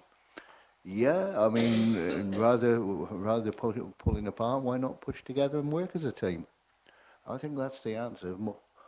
More of it, to work as a team, is financially beneficial to all parties. Okay, thank you, Councillor Price. Then I had Councillor Coburn, and then I'll Thank you. return to Councillor Owen. Yeah, I do have a lot of sympathy for Councillor Owen's proposals, because they are areas which we've all spoken to residents. They are the areas that they are concerned about, and where the service is almost inevitably going to be declining from October. But we simply cannot afford to take over those things. And I know that, at least for some of them, the proposal was that instead of us taking it over, we would work collaboratively with Shropshire Council. But I don't think that's feasible. I think it would just encourage Shropshire Council to leave things for us to do, and then the town council would take the blame for something that it couldn't possibly ever manage by itself. So no, I think it was too ambitious and not cautious enough. Thank you, Councillor. Councillor Owen, then, if you would, if you wish to respond. So I would, as Councillor Coburn did highlight, I did say discuss. I think at this point, Shropshire's basically thrown down what would we be interested in looking at within the areas of leisure, culture, leisure and street scene. All of mine fit within those wide boundaries, narrowing it down past from leisure centres down. I'm not saying that we could take on libraries, leisure centres. We have to explicitly state that at this point. And I feel like specifying areas that people come into contact day in, day out, that they want to see improved, is something we should approach the council and say, discuss it with us. How how can we take certain parts of it to improve that. Again, it's a further discussion. I don't want to take on everything in one go. There can be a long-term plan. That's what the working group goes through. That's why I've advised to set one up to look at discussing with Shropshire closely, going to them saying these are all the things that we would be interested in. They can then come back to us with the figures for those areas, and we can pick bits that are feasible. Like, not everything is going to be feasible at this point. If we start picking at this area, one that we might pick isn't feasible, and one we haven't picked is feasible, and we'd lose both. And I think it's important to go with a wide arms and basically say, come to us with the figures, and we need the openness and the transparency, and that's where we should have a wide-ranging approach at this point, without dedicating ourselves to taking everything on at this point. And just to go back to what Councillor Rose said, we do need to answer according to what Shropshire Council said, and hopefully within a response that I stated, it does show that it would basically be, yes, we're in a position to help, please get in touch for a conversation.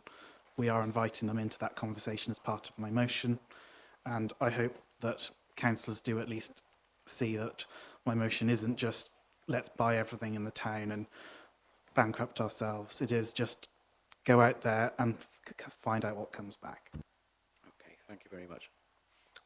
In that time, 3 more councillors have indicated to speak, so are you happy to... yeah. Councillor Upton was next. Thank you, Mr. Mayor. I think there's been a bit of jumping to conclusion here. Councillor Owen's proposal has been that we go to Shropshire Council and say, we want to take over everything to do with you in this town, when actually it's more about how we can work more collaboratively in finding ways to deliver the best for the Oswestrian people as we can do. And Councillor Owen's proposal is through a collaborative group such as, what was that you proposed, a joint committee between us and Shropshire?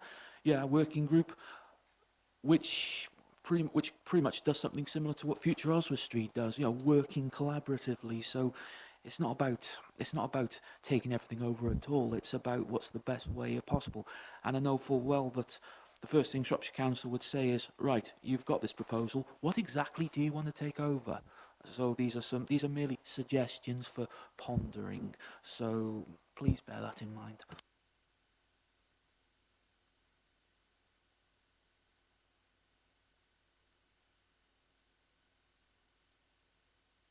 Councillor Moore.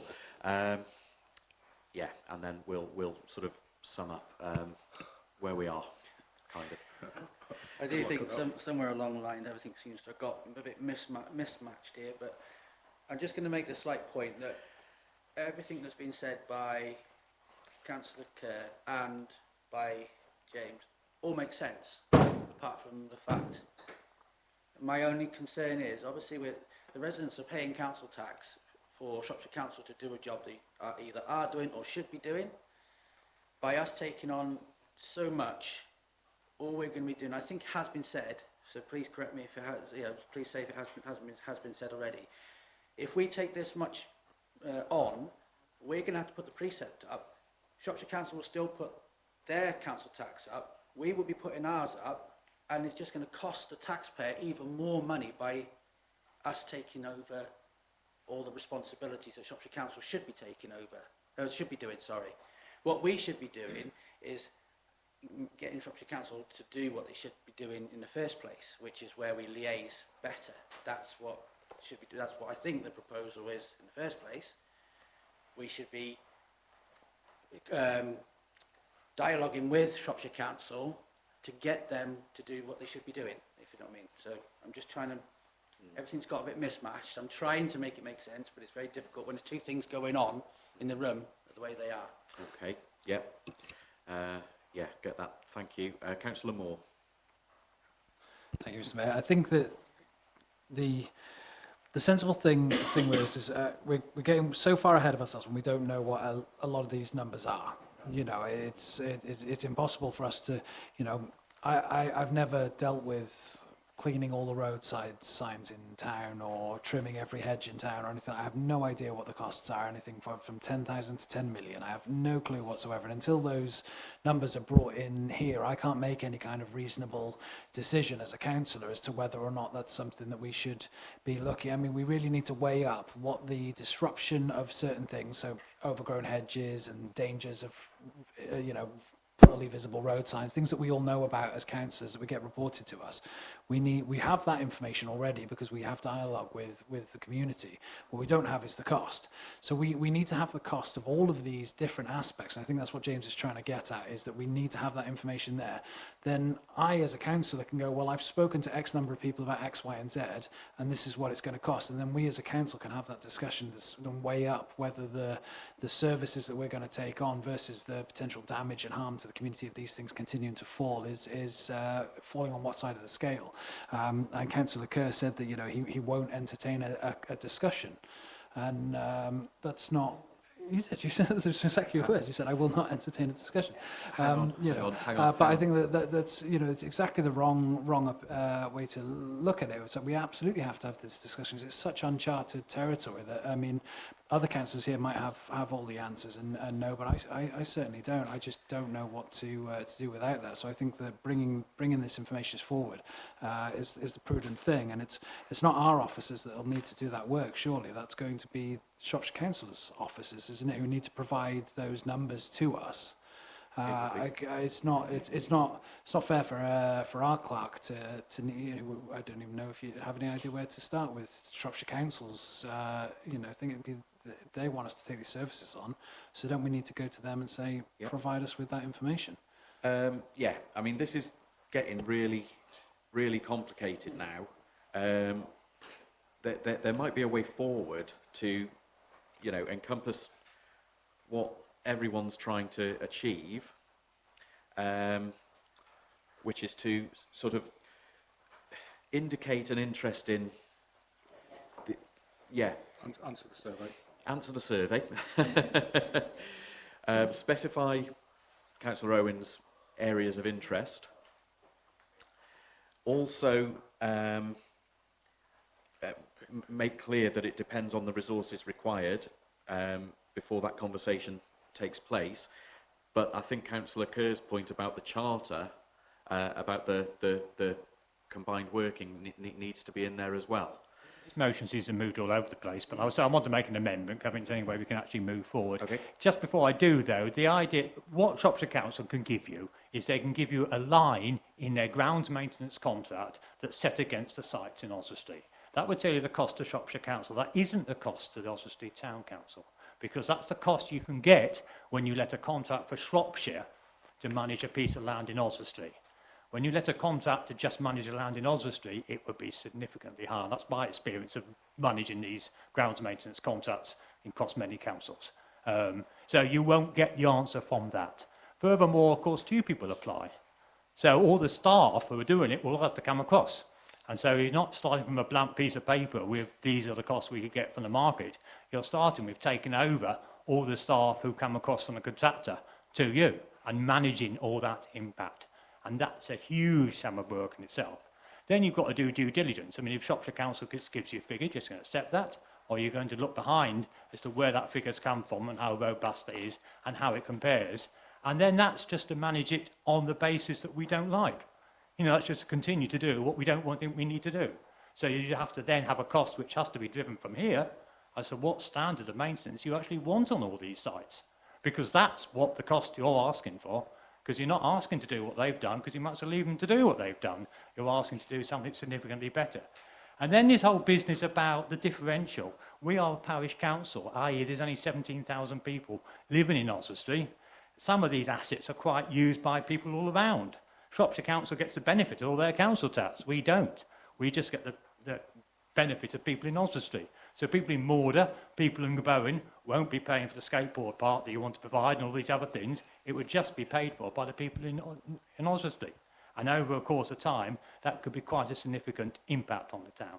So I'm going to propose that I think we all, well, I'd say option 2 I'm proposing, is my amendment, which is we're willing to help, but it depends on the resources, because it does depend on the resources. It's foolish to say we are willing to help get in touch without mentioning resources. It has to depend on the resources they would give us to manage these services. So it has to be, in my view, option 2. Please get in touch for a conversation. And I think from our side, the actual specifics that we want to talk about, which help our priorities, are the skateboard park. Chair, I fully agree. It's always been a priority of us to get a skateboard park, whether that's the existing one, whether that's land next to the leisure centre, either of those options, we are willing to talk about how we can deliver a skateboard park and acquiring land from Shropshire Council to do it. I think we can talk possibly about Binaford Field because it's so close to our park, and the management of it could be integrated with our park, but I'm happy to take alternative views on that. And I think street cleaning is a service we do have the capability of being able to take on. This is town centre street cleaning. I'm not talking about outside suburbs, the vehicles on the road. I'm talking about the guys and girls with a broom and a brush who do the town centre. So I think it's street scene, it's Binaford Field and it's skateboard park. We say are the priorities we want to talk about. Otherwise, we will be bombarded in detail. The idea, I mean, God knows, there's how many parishes are there in Shropshire? Hundreds of them. So the idea that Shropshire Council is going to form a committee with every parish to talk about transfer, it hasn't got the resources to do it. It's losing staff hand over fist at the moment anyway. So the reality is it can only deal with a very small set of assets for Oswestry because it's got to have the same discussions with Ludlow and Bridgenorth and everywhere else. So we need to be very focused on what we want to discuss in our interests rather than going for this big board back. So that's my amendment. That's your amendment. Okay. Is there a seconder for this amendment? Councillor Maguire. Anyone wish to speak to the amendment? Councillor Rose? I'm just thinking that we've no one's, Councillor Kerr didn't say we don't want any green spaces. He said we don't want to go to them and say we want to take on all green spaces. That's what he said.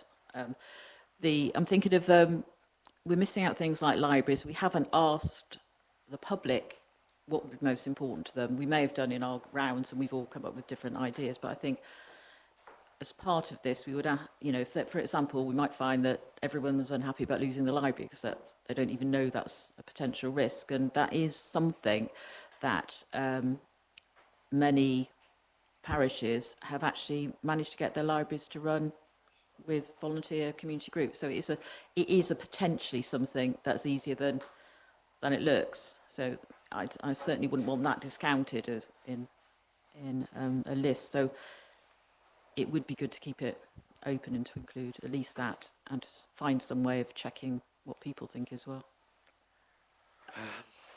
Okay.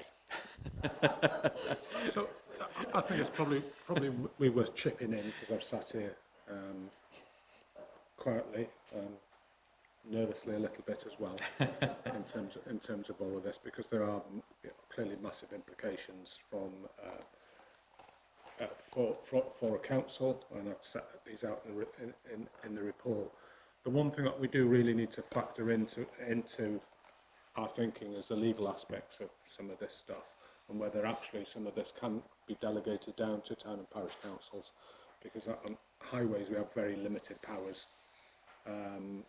Particularly on highways, we're only allowed to do 1 or 2 bits and pieces. So, and then alongside that is responsibility for health and safety, and whether Shropshire Council can discharge all of that. So, just from an operational point of view, you will need to invest in infrastructure to support some of this. Welfare facilities for staff, which are limited and chopping as well. It's all doable. But you need to think, what I'm encouraging you to do is think about the impact on the whole organisation and how that will need to be resourced, and the implications on all of us, including yourselves, in terms of management and responsibility for some of these. So obviously the decision's yours. do you need me to perhaps help in terms of a way forward? Well, but there are some, I suppose. There's been a proposal and there's been an amendment proposal. Move to the vote because I don't think we're getting anywhere. I've made an amendment, it's been seconded. Well, no, it doesn't have to be accepted. We put it to the vote. But you've got the right. Does Councillor Owen accept the amendment? Accept it. Don't accept the amendment.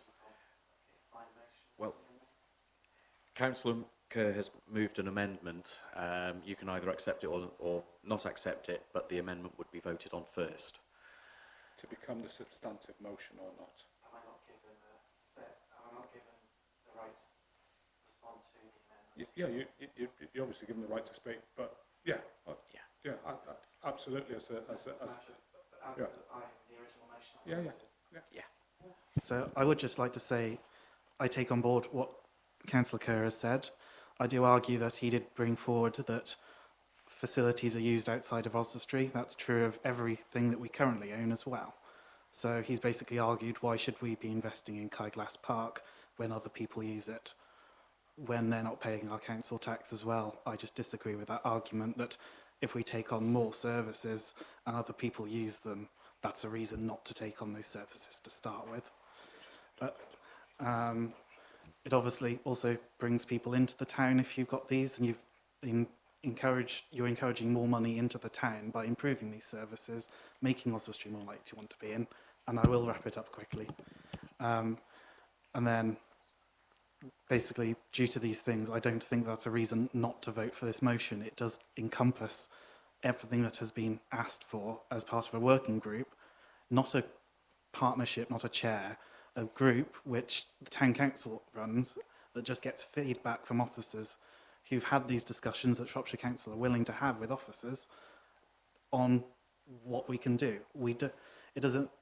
Everything we've taken on from the centre has come from money that Shropshire has spent on it, and then we've worked out how much we can spend on it.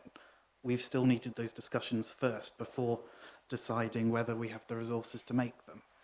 So we can't just discount things based on what we think the resources are without that information first. And that's why I wouldn't approve of this amendment. Thank you. Councillor Davis, I know you've been waiting to speak. Is it very quickly pertinent to the amendment? Well, I think I need to say, in Aaron's report here on 4301/24, there's 4 basic options, and we've talked for 20 minutes on all the wonderful things either way. I think we just need to pick one of these. Are we in a position to help? Yes. Are we willing to help? Depends on the resource. The next one is no, we're willing to help, but we don't have the resource. Why aren't we just picking one of them, which will cover everything? Thank you. Thank you. Duncan, hang on one sec. Yeah. Thank you. Just wanted to give you the opportunity to finish your sentence there. Right. Councillor Kerr, I'll come back to you just to repeat your amendment so that we're all very clear what that is. So it says option 2. Can you put your mic on? It says option 2, we are willing to help, but depends on the resources. Because require please get in touch for a conversation, and it says our priorities in that conversation, we count about them, our priorities are for a skateboard park, that could be the existing one, or it could be new land by the leisure centre. I think we need to specify that. It would be Bryn Hafford Field, because it could be compatible with our own park across the road from it, and it would be street scene, which I take to be street cleansing and litter collection in the town centre. So it's town centre street scene. And I think those are a sensible place to start, because those are things that are of importance to our residents, and I think it's right that our residents would pay for those. Thank you. I am moving to the vote now. All in favour of the amendment to become the substantive motion?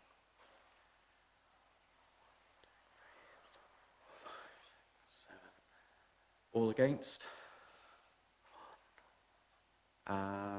And any abstentions? Okay, that was carried, so the amendment now becomes the substantive motion. I don't really want much more discussion on it because I think we've discussed it a lot, yeah, at this early stage in these negotiations. We will now vote on that as the substantive motion. All in favour? 3, 4, 5, 6, 7, 8, 9. All against? And any abstentions? 2 abstentions. Okay, that was carried. So I hope the clerk is clear on next steps. Yeah. What I would just add to this is that this is going to be a regular item for you to discuss. Obviously, it depends on what comes back. It's a two-way conversation, isn't it, on this one? So there'll be plenty of time to discuss it. Because opening up the discussion, all these other things it will be possible to talk about anything, won't it? I mean, we're not saying no to anything, yeah, and it might require working groups and subcommittees and all sorts of things, but Can I, as a point of order, with the 6 month rule, as things have now been reduced down, can we speak about anything within the next 6 months on the items that I brought forward? not to change. And therefore, if something came back within the next 6 months, can we now discuss anything that's now been taken out of that motion? It can be additional to, because what we voted on is just to. We have voted basically to not include. No, you voted. No, I think it's the.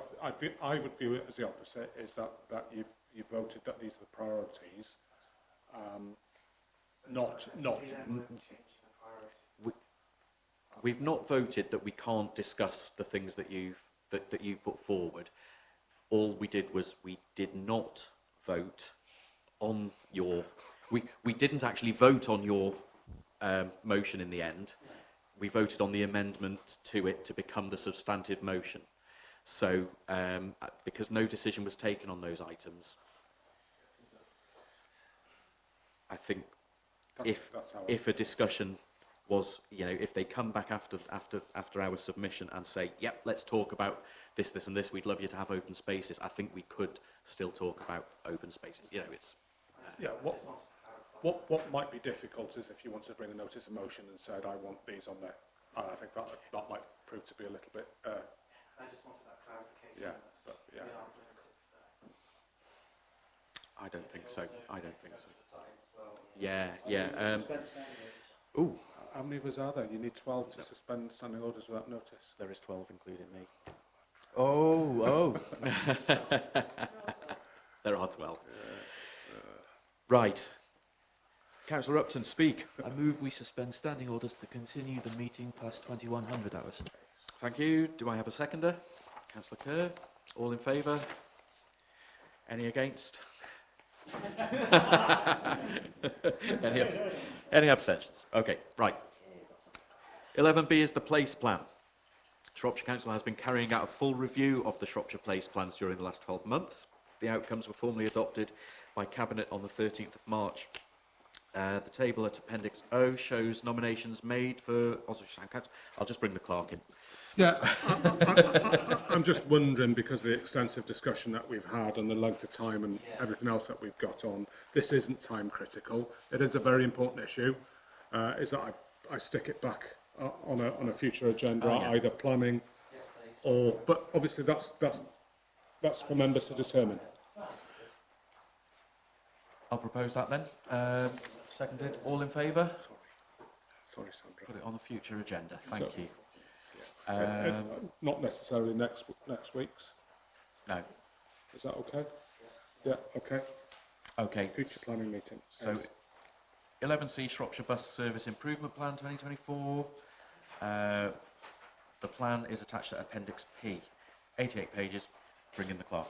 It was provided for information more than anything, because we were not asked to consult on it, but it highlights a couple of key issues for Oswestry that we're already working on, one being the bus station, issues with that, and then the 401 service. So it's there for noting. I think what I would say, and this is really important for future working relationships, is that we weren't consulted on it directly, even though we're providing free bus travel and trying to do it on the 401 and have been trying to. I think there's an issue there for us in terms of getting them to the table and treating us as partners on this one. Thank you. I just have Councillor Kerr hand up. Just a very quick motion. It was announced today that subsidies for rural bus travel is a lot lower per head of population than the subsidies for urban bus travel. And that seems to be completely the wrong way round to me. It costs a lot more to run buses in rural areas than it does in urban areas. So as this is part of the National Bus Strategy, can I ask us to write to the relevant minister, whoever that might be, the Department of Transport these days, urging them to amend that situation so that rural bus subsidies travel is not penalised. Okay, I'll second that from the chair, may as well. All in favour? Writing that letter, thank you. Any against? Abstention? No. Right, and I presume that we note that report. All in favour of noting? Thank you. D is Shropshire, Telford and Wrekin Local Nature Recovery Strategy Survey. We have a, yeah, sorry. So key issue in there, it's too detailed to do it in a meeting. Options of delegating that to an officer or an elected member to complete it on behalf of the council. Should it go to the climate change partnership panel or? I think these surveys are very specific, and I think it's useful. I think perhaps a member of the climate change group should do it because of the work that they've been doing on biodiversity. Okay. But would you put that call out then to the group? So perhaps a member here could do it. Councillor Rose. I've read it. It actually only takes 15 minutes. Although it's specific, it would actually be. We'd be here for hours if we tried to agree, because it's got silly questions in like, what is your favourite nature space? And we'd all be going, oh, mine's that and mine's that. No, that it's like that. So I think I'd be quite happy to help the clerk do it, because the only important thing is really listing what we're doing, what we plan to do, and what we've done ourselves, rather than those kind of questions, which are a bit odd. Any other thoughts, or shall we just move to the vote on that? Yeah. All in favour? Thank you. Item 12, we have reports from the clerk. A is council projects. Fairly lengthy, detailed report. There's lots in there. Good progress on most of them, and this week we've also made progress on the LED street lights as well. We're just fine-tuning the specification. Very grateful for colleagues for all of the work. The centre has been a particular challenge, but we're there with the keys, but there's much more to do, I think, is a conclusion on that. I'm just very grateful for Henry for just getting stuff done on that. It's been fantastic. Osnosh is still working from there. It's been cleaned. We've got Wi-Fi for a little bit. It's safe. So, we've managed to do that. The key issue, perhaps for you to think about tonight is linked to Clive being here and Team Tennis. You'll be aware that they have had their planning permission for the modular building in the park. This is obviously a shift to the initial plan, which was to redevelop the garage. I think the key question is who should own that property, who should own that building. Given that, in our view, given that it's been funded by Oswestry Team Tennis, I think it's appropriate that organisation maintains ownership and responsibility for things like repairs, for things like insurances. Alongside that, in doing that, in considering this, you're doing so in your capacity as the sole trustee of Cowglass Charity as well. So just be mindful. I'll be recording that in a minute. Of the charity? Of this meeting, because you're the sole... we are the trustees. Yeah, I see. Councillor Rose, sorry. Sorry, just very quick. Just on item C8, the Disability Confident Employers Scheme, and you've put further work needed. And obviously that's a bit brief, but I just wanted to be aware that, have actually worked towards that you know what we're doing, what you have to do for it, that you've talked to senior officers and you've done some stuff towards it. So it's just a bit brief there to, for everyone to know it's going ahead. Okay. C8. Right. In response, yes. We've looked at it. I think there's 3 levels. Level 1 is a commitment, which we can do easily, and we'd be keen to do that. I'd just ask colleagues just to reassure me that we've got everything in place to allow that. Levels 2 and 3 are more complex. Level 3 is around leadership, and we'll probably need some additional resource because it involves monitoring and management of stuff. But we'll take you through each level as we can. Thank you. Was there another indication to speak? Councillor Kerr. Just on plans, it was announced, I saw today, that Shropshire Council are pursuing the option of selling and leasing back all their car parks. I think therefore we might need a project to approach them to see whether they would sell us Red Square rather than sell it to a private company and lease it back. They could sell it to us, just to see what the valuation is. We did get a valuation several years ago now, but I think that might well be out of date and it would just be useful to see. So the trouble is we have to express that interest now, otherwise the whole lot will be sold as a package deal and it will be locked up for 125 years and it will not be available to us. So if that's got the consent of the council, I'd like us to do that. Is that I missed that because I was reading something. I apologise. in terms of councillors raised that their Shropshire Council are talking about selling the car parks, leasing the back? Why don't they sell Red Square to us? Okay. So if you can ask, investigate that possibility. If, okay, that's been seconded by Councillor Maguire, thank you. So we also have Councillor Rose is wanting clarification on C8, and also we must go with the recommendation as outlined by the clerk on the Oswestry Team Tennis building remaining in their ownership and their responsibility, and delegate authority for him to do so. Sorry, I should have said this. The relationship will be there'll be two relationships. One, service level agreement, Oswestry Team Tennis about the whole area, Clive, as I see it, and then a license, a specific license for the building. Okay. All in favour then? Thank you. I think that was unanimous. B, White Ribbon accreditation. Members are asked to consider report there from the Town Clerk whether we wish to continue with the accreditation to White Ribbon status. Councillor Rose. Move that we do continue. I think we've done a lot of good work there. Very thorough report from Marilyn. You know, it's something we still need to build on. Thank you. Councillor Coburn.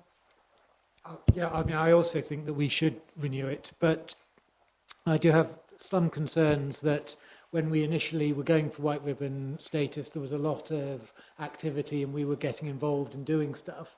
And I'm a bit concerned that we might just end up maintaining our status, paying for it every 3 years and not actually doing very much. So I would like, as part of that, for us to have a sort of more impetus in, because we are still obviously trying to deal with the issue of male violence and domestic violence. And I think we should just go beyond just, yes, we can get accredited for another 3 years. Well, we could call the working group together, couldn't we, to discuss appropriate activities and you know, putting on events and raising awareness and that sort of thing. I would throw the challenge back out, and that when we agreed to do this, that as officers, we agreed to lead it internally with colleagues, and we're doing that, you know, and in terms of toolbox talks and events. Throwing responsibility to elected members in the community to be leaders in the community, and that's not stuff we can do. And it relies on you know, very much on councillors being supporting activities and events as well. So that was the deal at day one. It was. And I think it's really important that I remind you of that. Councillor Moore.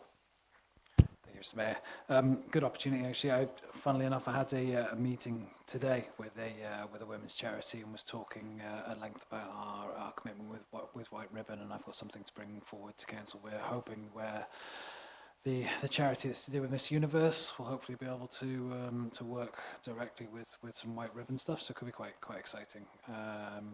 Partnership there, but there is a lot of people who are interested in White. I talk to people about it really often, and it's really valuable. It's also a really helpful thing for me to be able to signpost people to as well. So I think that it's definitely something that's very valuable, and we should keep doing. Yeah, thank you very much. Yeah, absolutely concur. So all in favour of that proposal and to try and up our game a little bit on that. Thank you very much. That was unanimous. Youth services. Can I just say thank you to everybody for your support? Absolutely not. No, it's Sorry to leave you. it's not public session now, you know. Night, Clive. Cheerio. Thank you. Youth services. To note and approve the extension to the service level agreement. Just to add, anybody who's seen the reports from SYA, from the youth club, the 3 bits that they do, the juniors and the seniors, but particularly Time to Talk project at Marches School, will just see the value of your work and your commitment to this priority. I think it's all credit to you for leading on this. It's some very poignant case studies in there and some very powerful messages. Yeah, absolutely. So move we note and consider appointing SYA on a further 3-year agreement as set out. Proposing that, Councillor Milner, thank you. Seconded by Councillor Maguire. All in favour? Many thanks. Reports from the Finance Officer. 13A is budget monitoring at Appendix Q report. Just as a proposal, would you be happy to take both on the... A and B? Yeah. Yeah. Move on block there. Second, Councillor Davis? Yeah, can I just have one clarification on it, Aaron? It's page 2, where you're sort of listing the expenditure and stuff. It says Water Smithfield. Is that the car park? Or is that the Smithfield site? It's £858. Now, if it's the toilets on the car park, let's kind of go with that. But if it's a Smithfield site, why are we paying water on that site? Morrison's have got it, and the Smithfield have got the other bit of it. It's probably going to be Smithfield Street. Oh, water. I'll tell you what, we'll have a look at it. I'll clarify that for you. Okay. It won't be down... Yeah, we'll clarify it. I don't want to give it a... Not a big issue. I just looking down it and thought, oh, that's a big one. What is it? You know. I suspect it's to do with Smithfield Street car park or Central car park loose, but we'll check it. Yeah, I kind of thought it might be that, and it's just been put down as Smithfield. Yeah. Okay, thank you. Okay. With the request for that to be clarified, it's been moved on block. I think it was seconded. All in favour? Thank you. So we move to item 14, Operations Manager Estates Report. Go on, Henry. Everybody's listening too much.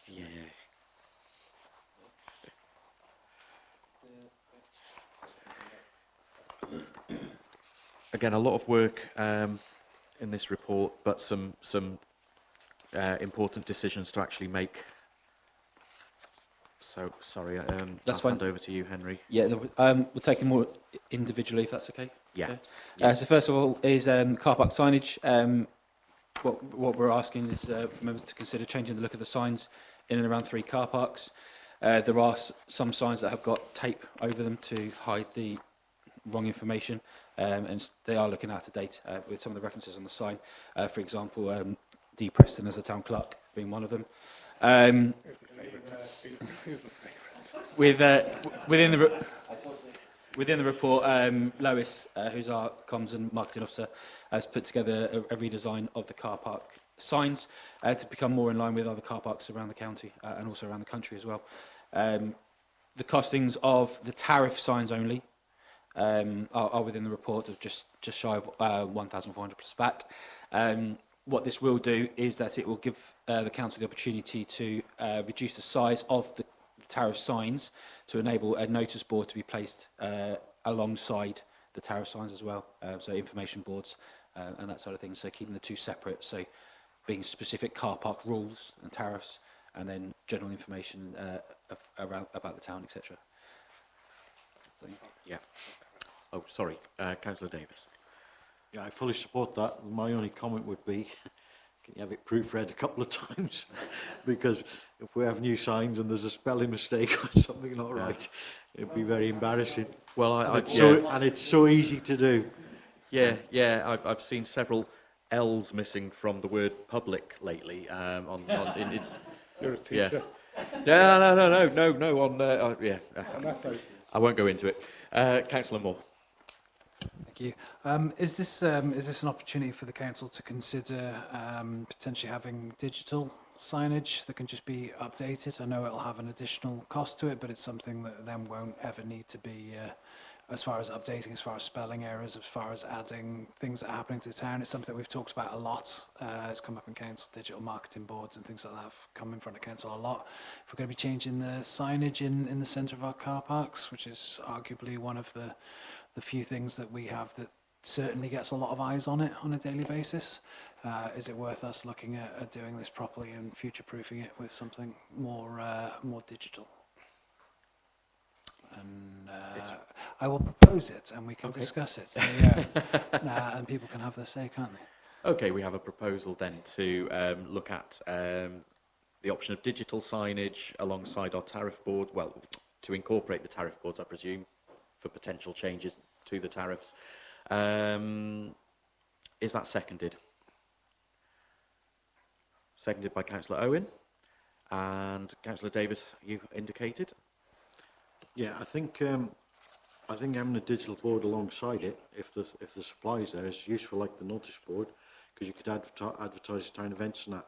But I don't think digital would be suitable for the actual car park sign, because you know yourself, depending on the weather and which way you're facing, it's really difficult to read the phones. If you've got somebody partially sighted or for whatever reason, and it's a digital and it's playing up, there's a problem.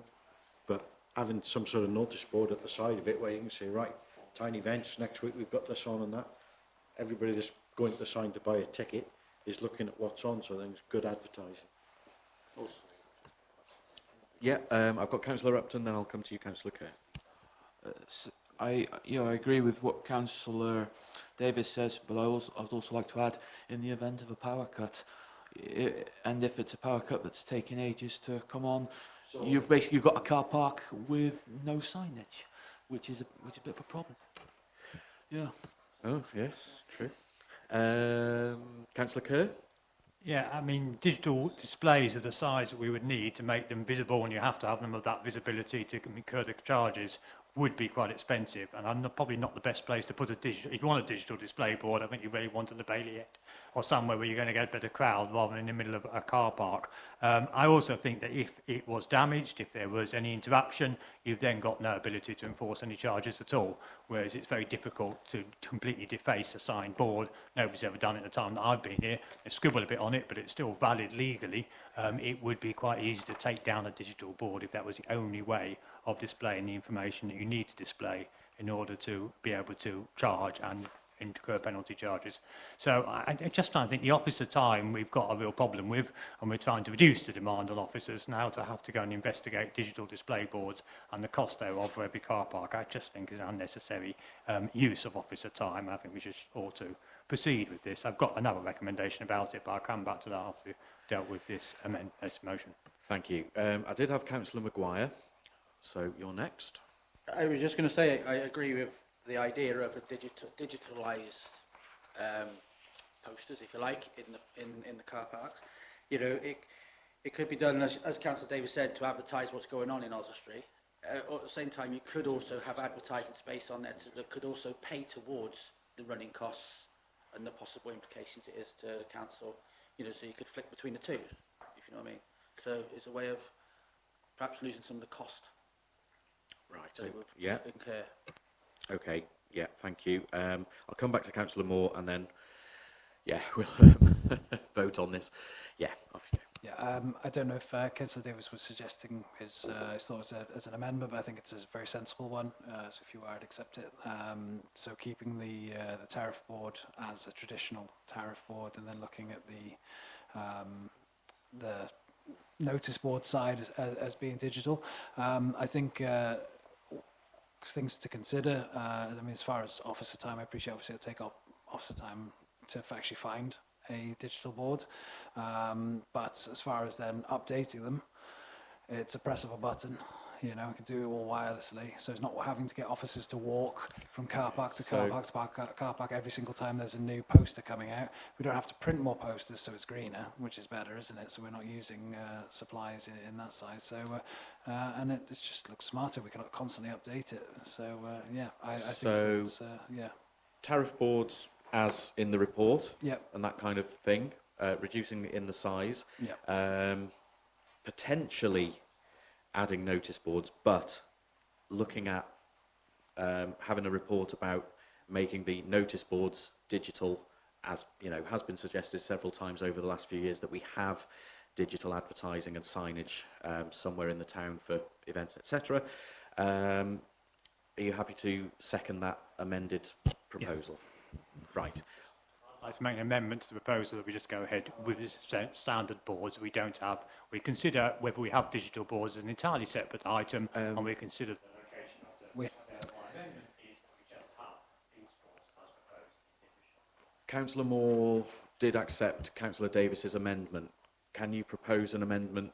Yes, but that's now become the motion, because he's accepted that. Right. And I can propose, he's amended his motion anyway. Okay. I'm proposing an amendment to that myself. Right. Which is to delete any consideration of digital boards in this item. I'm not opposed to them, but I just think they get mixed up in the car park when they should be looking at the best place for them to be in the town I hear what you're saying. Sizing when we consider materials on it.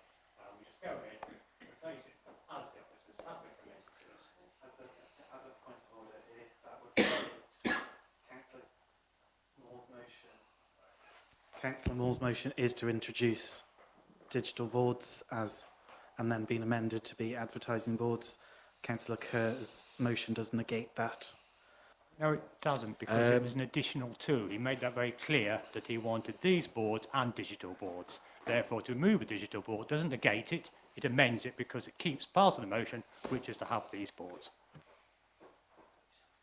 Do we just vote on, sorry to interrupt, Mr. Mayor, but go just, ahead. so I've suggested a motion. It was amended and accepted by Councillor Davis, amended it. I've accepted his proposal. That's then been seconded, so shouldn't that then go to a vote and then same as we did earlier with the substantive motion? Unless I've lost my way, I'm thinking that maybe we might be dealing with this differently to how we did earlier, but maybe not. I'm kind of getting confused. So no, because you accepting the amendment makes that the substantive motion, which can then be amended. Okay. Which is different to the earlier. So now Councillor Kerr needs a seconder for He would need a seconder. amended amendment. Councillor Kerr's amendment is to Is there a seconder for it? detach the digital element of your amended proposal. Does Councillor Kerr's amendment have a seconder? Okay, so I'm going to move to the vote then on Councillor Moore's proposal. All in favour? That is carried. All against? Yeah, okay, so that was carried. So what are we actually doing? We are having the new tariff boards. Yeah. And we are having a report into the feasibility of digital advertising and notice boards.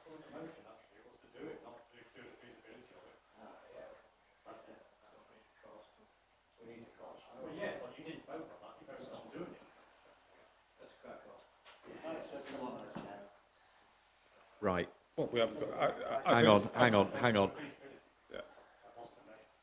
Well, as I understood it, it was not that we weren't proposing to actually do it.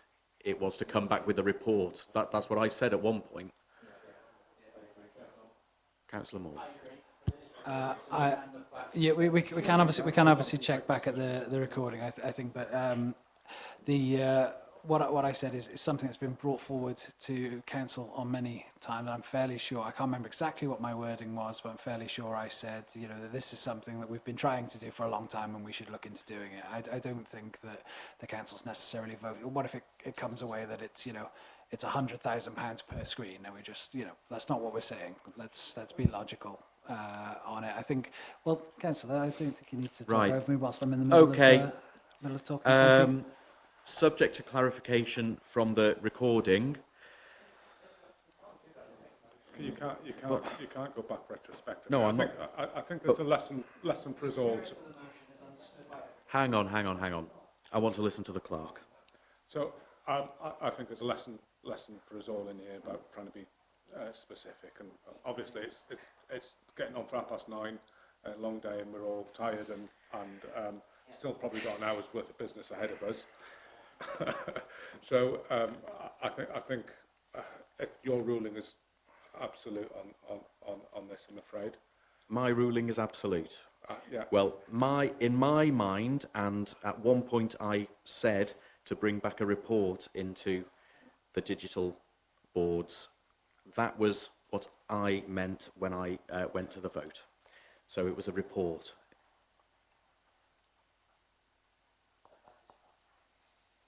Because that's the standard procedure that I understand that normally, that's what we always do. Yeah. Right. You got it written down. English Walls toilet feedback? Yeah, so back in June, councillors voted to do a trial period of extending the opening times of the English Walls facility to 10 p.m. daily. The feedback is in there, so the feedback is from 4 p.m. onwards. I will state. So there's been no operational issues with the closing of the facility as a whole. We haven't received any new complaints regarding the public cleanliness between 4 p.m. and 10 p.m. Between 4 p.m. and 10 p.m. That has been a cost. The cost is outlined in the report. In the report. So members are asked. Excuse me.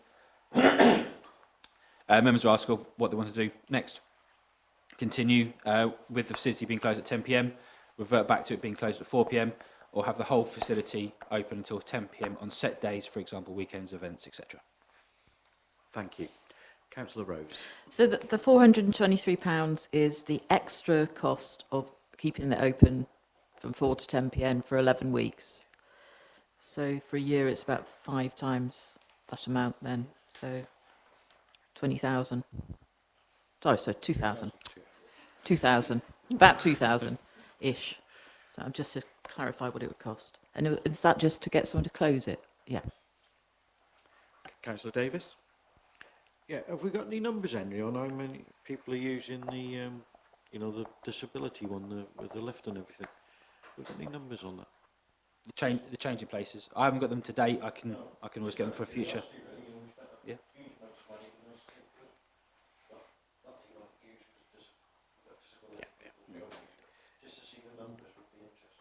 But we want it doing its job, basically.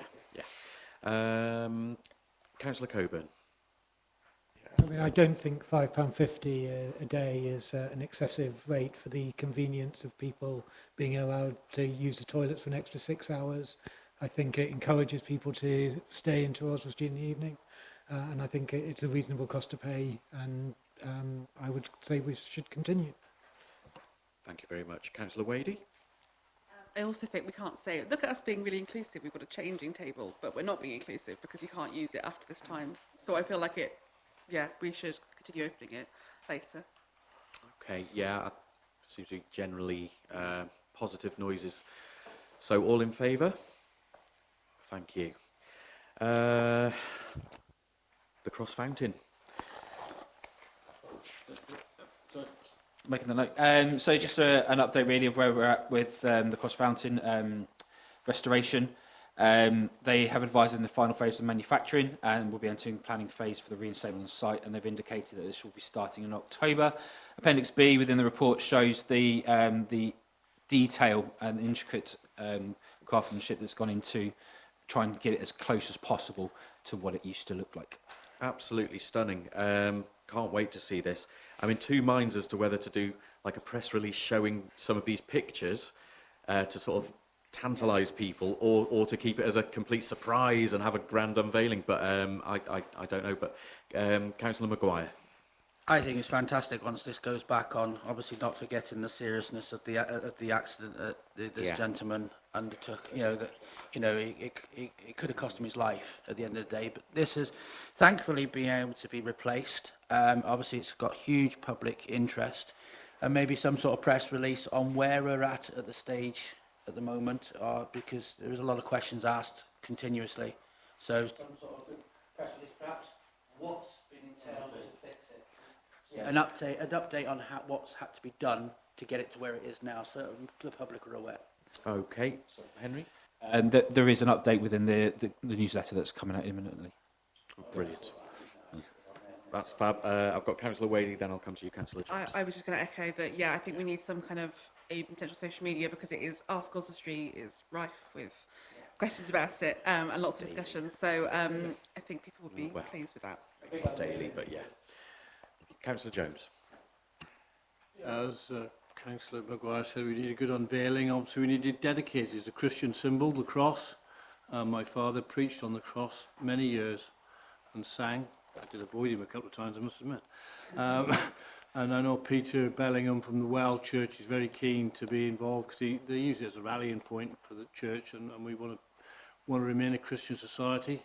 And I think the council itself, we don't have a church service anymore, which I think was part of our traditions, and we're losing some of our traditions, unfortunately. And I think we need to make sure we do it properly. Thank you for that. But good news that, such a much loved public landmark is on its way back. And I think, you know, it'll be impressive to see. Lastly, in the estates report, then, fairground on Smithfield car park. Yeah, the council have been approached by Mr Sykes from the fairground to host the annual, which is becoming an annual thing now, of having the fairground on Smithfield Street car park from the 3rd to the 6th of October. And we're asking, well, he's asking whether you would give them permission to do so. Thank you. Councillor Moore? I propose that we say yes. It's been fantastic, all that good stuff. Let him continue doing what he's doing. I don't see any reason why we'd change our mind. We've said yes every other year. It's another great event. Good luck to him. Thank you. Councillor Davis?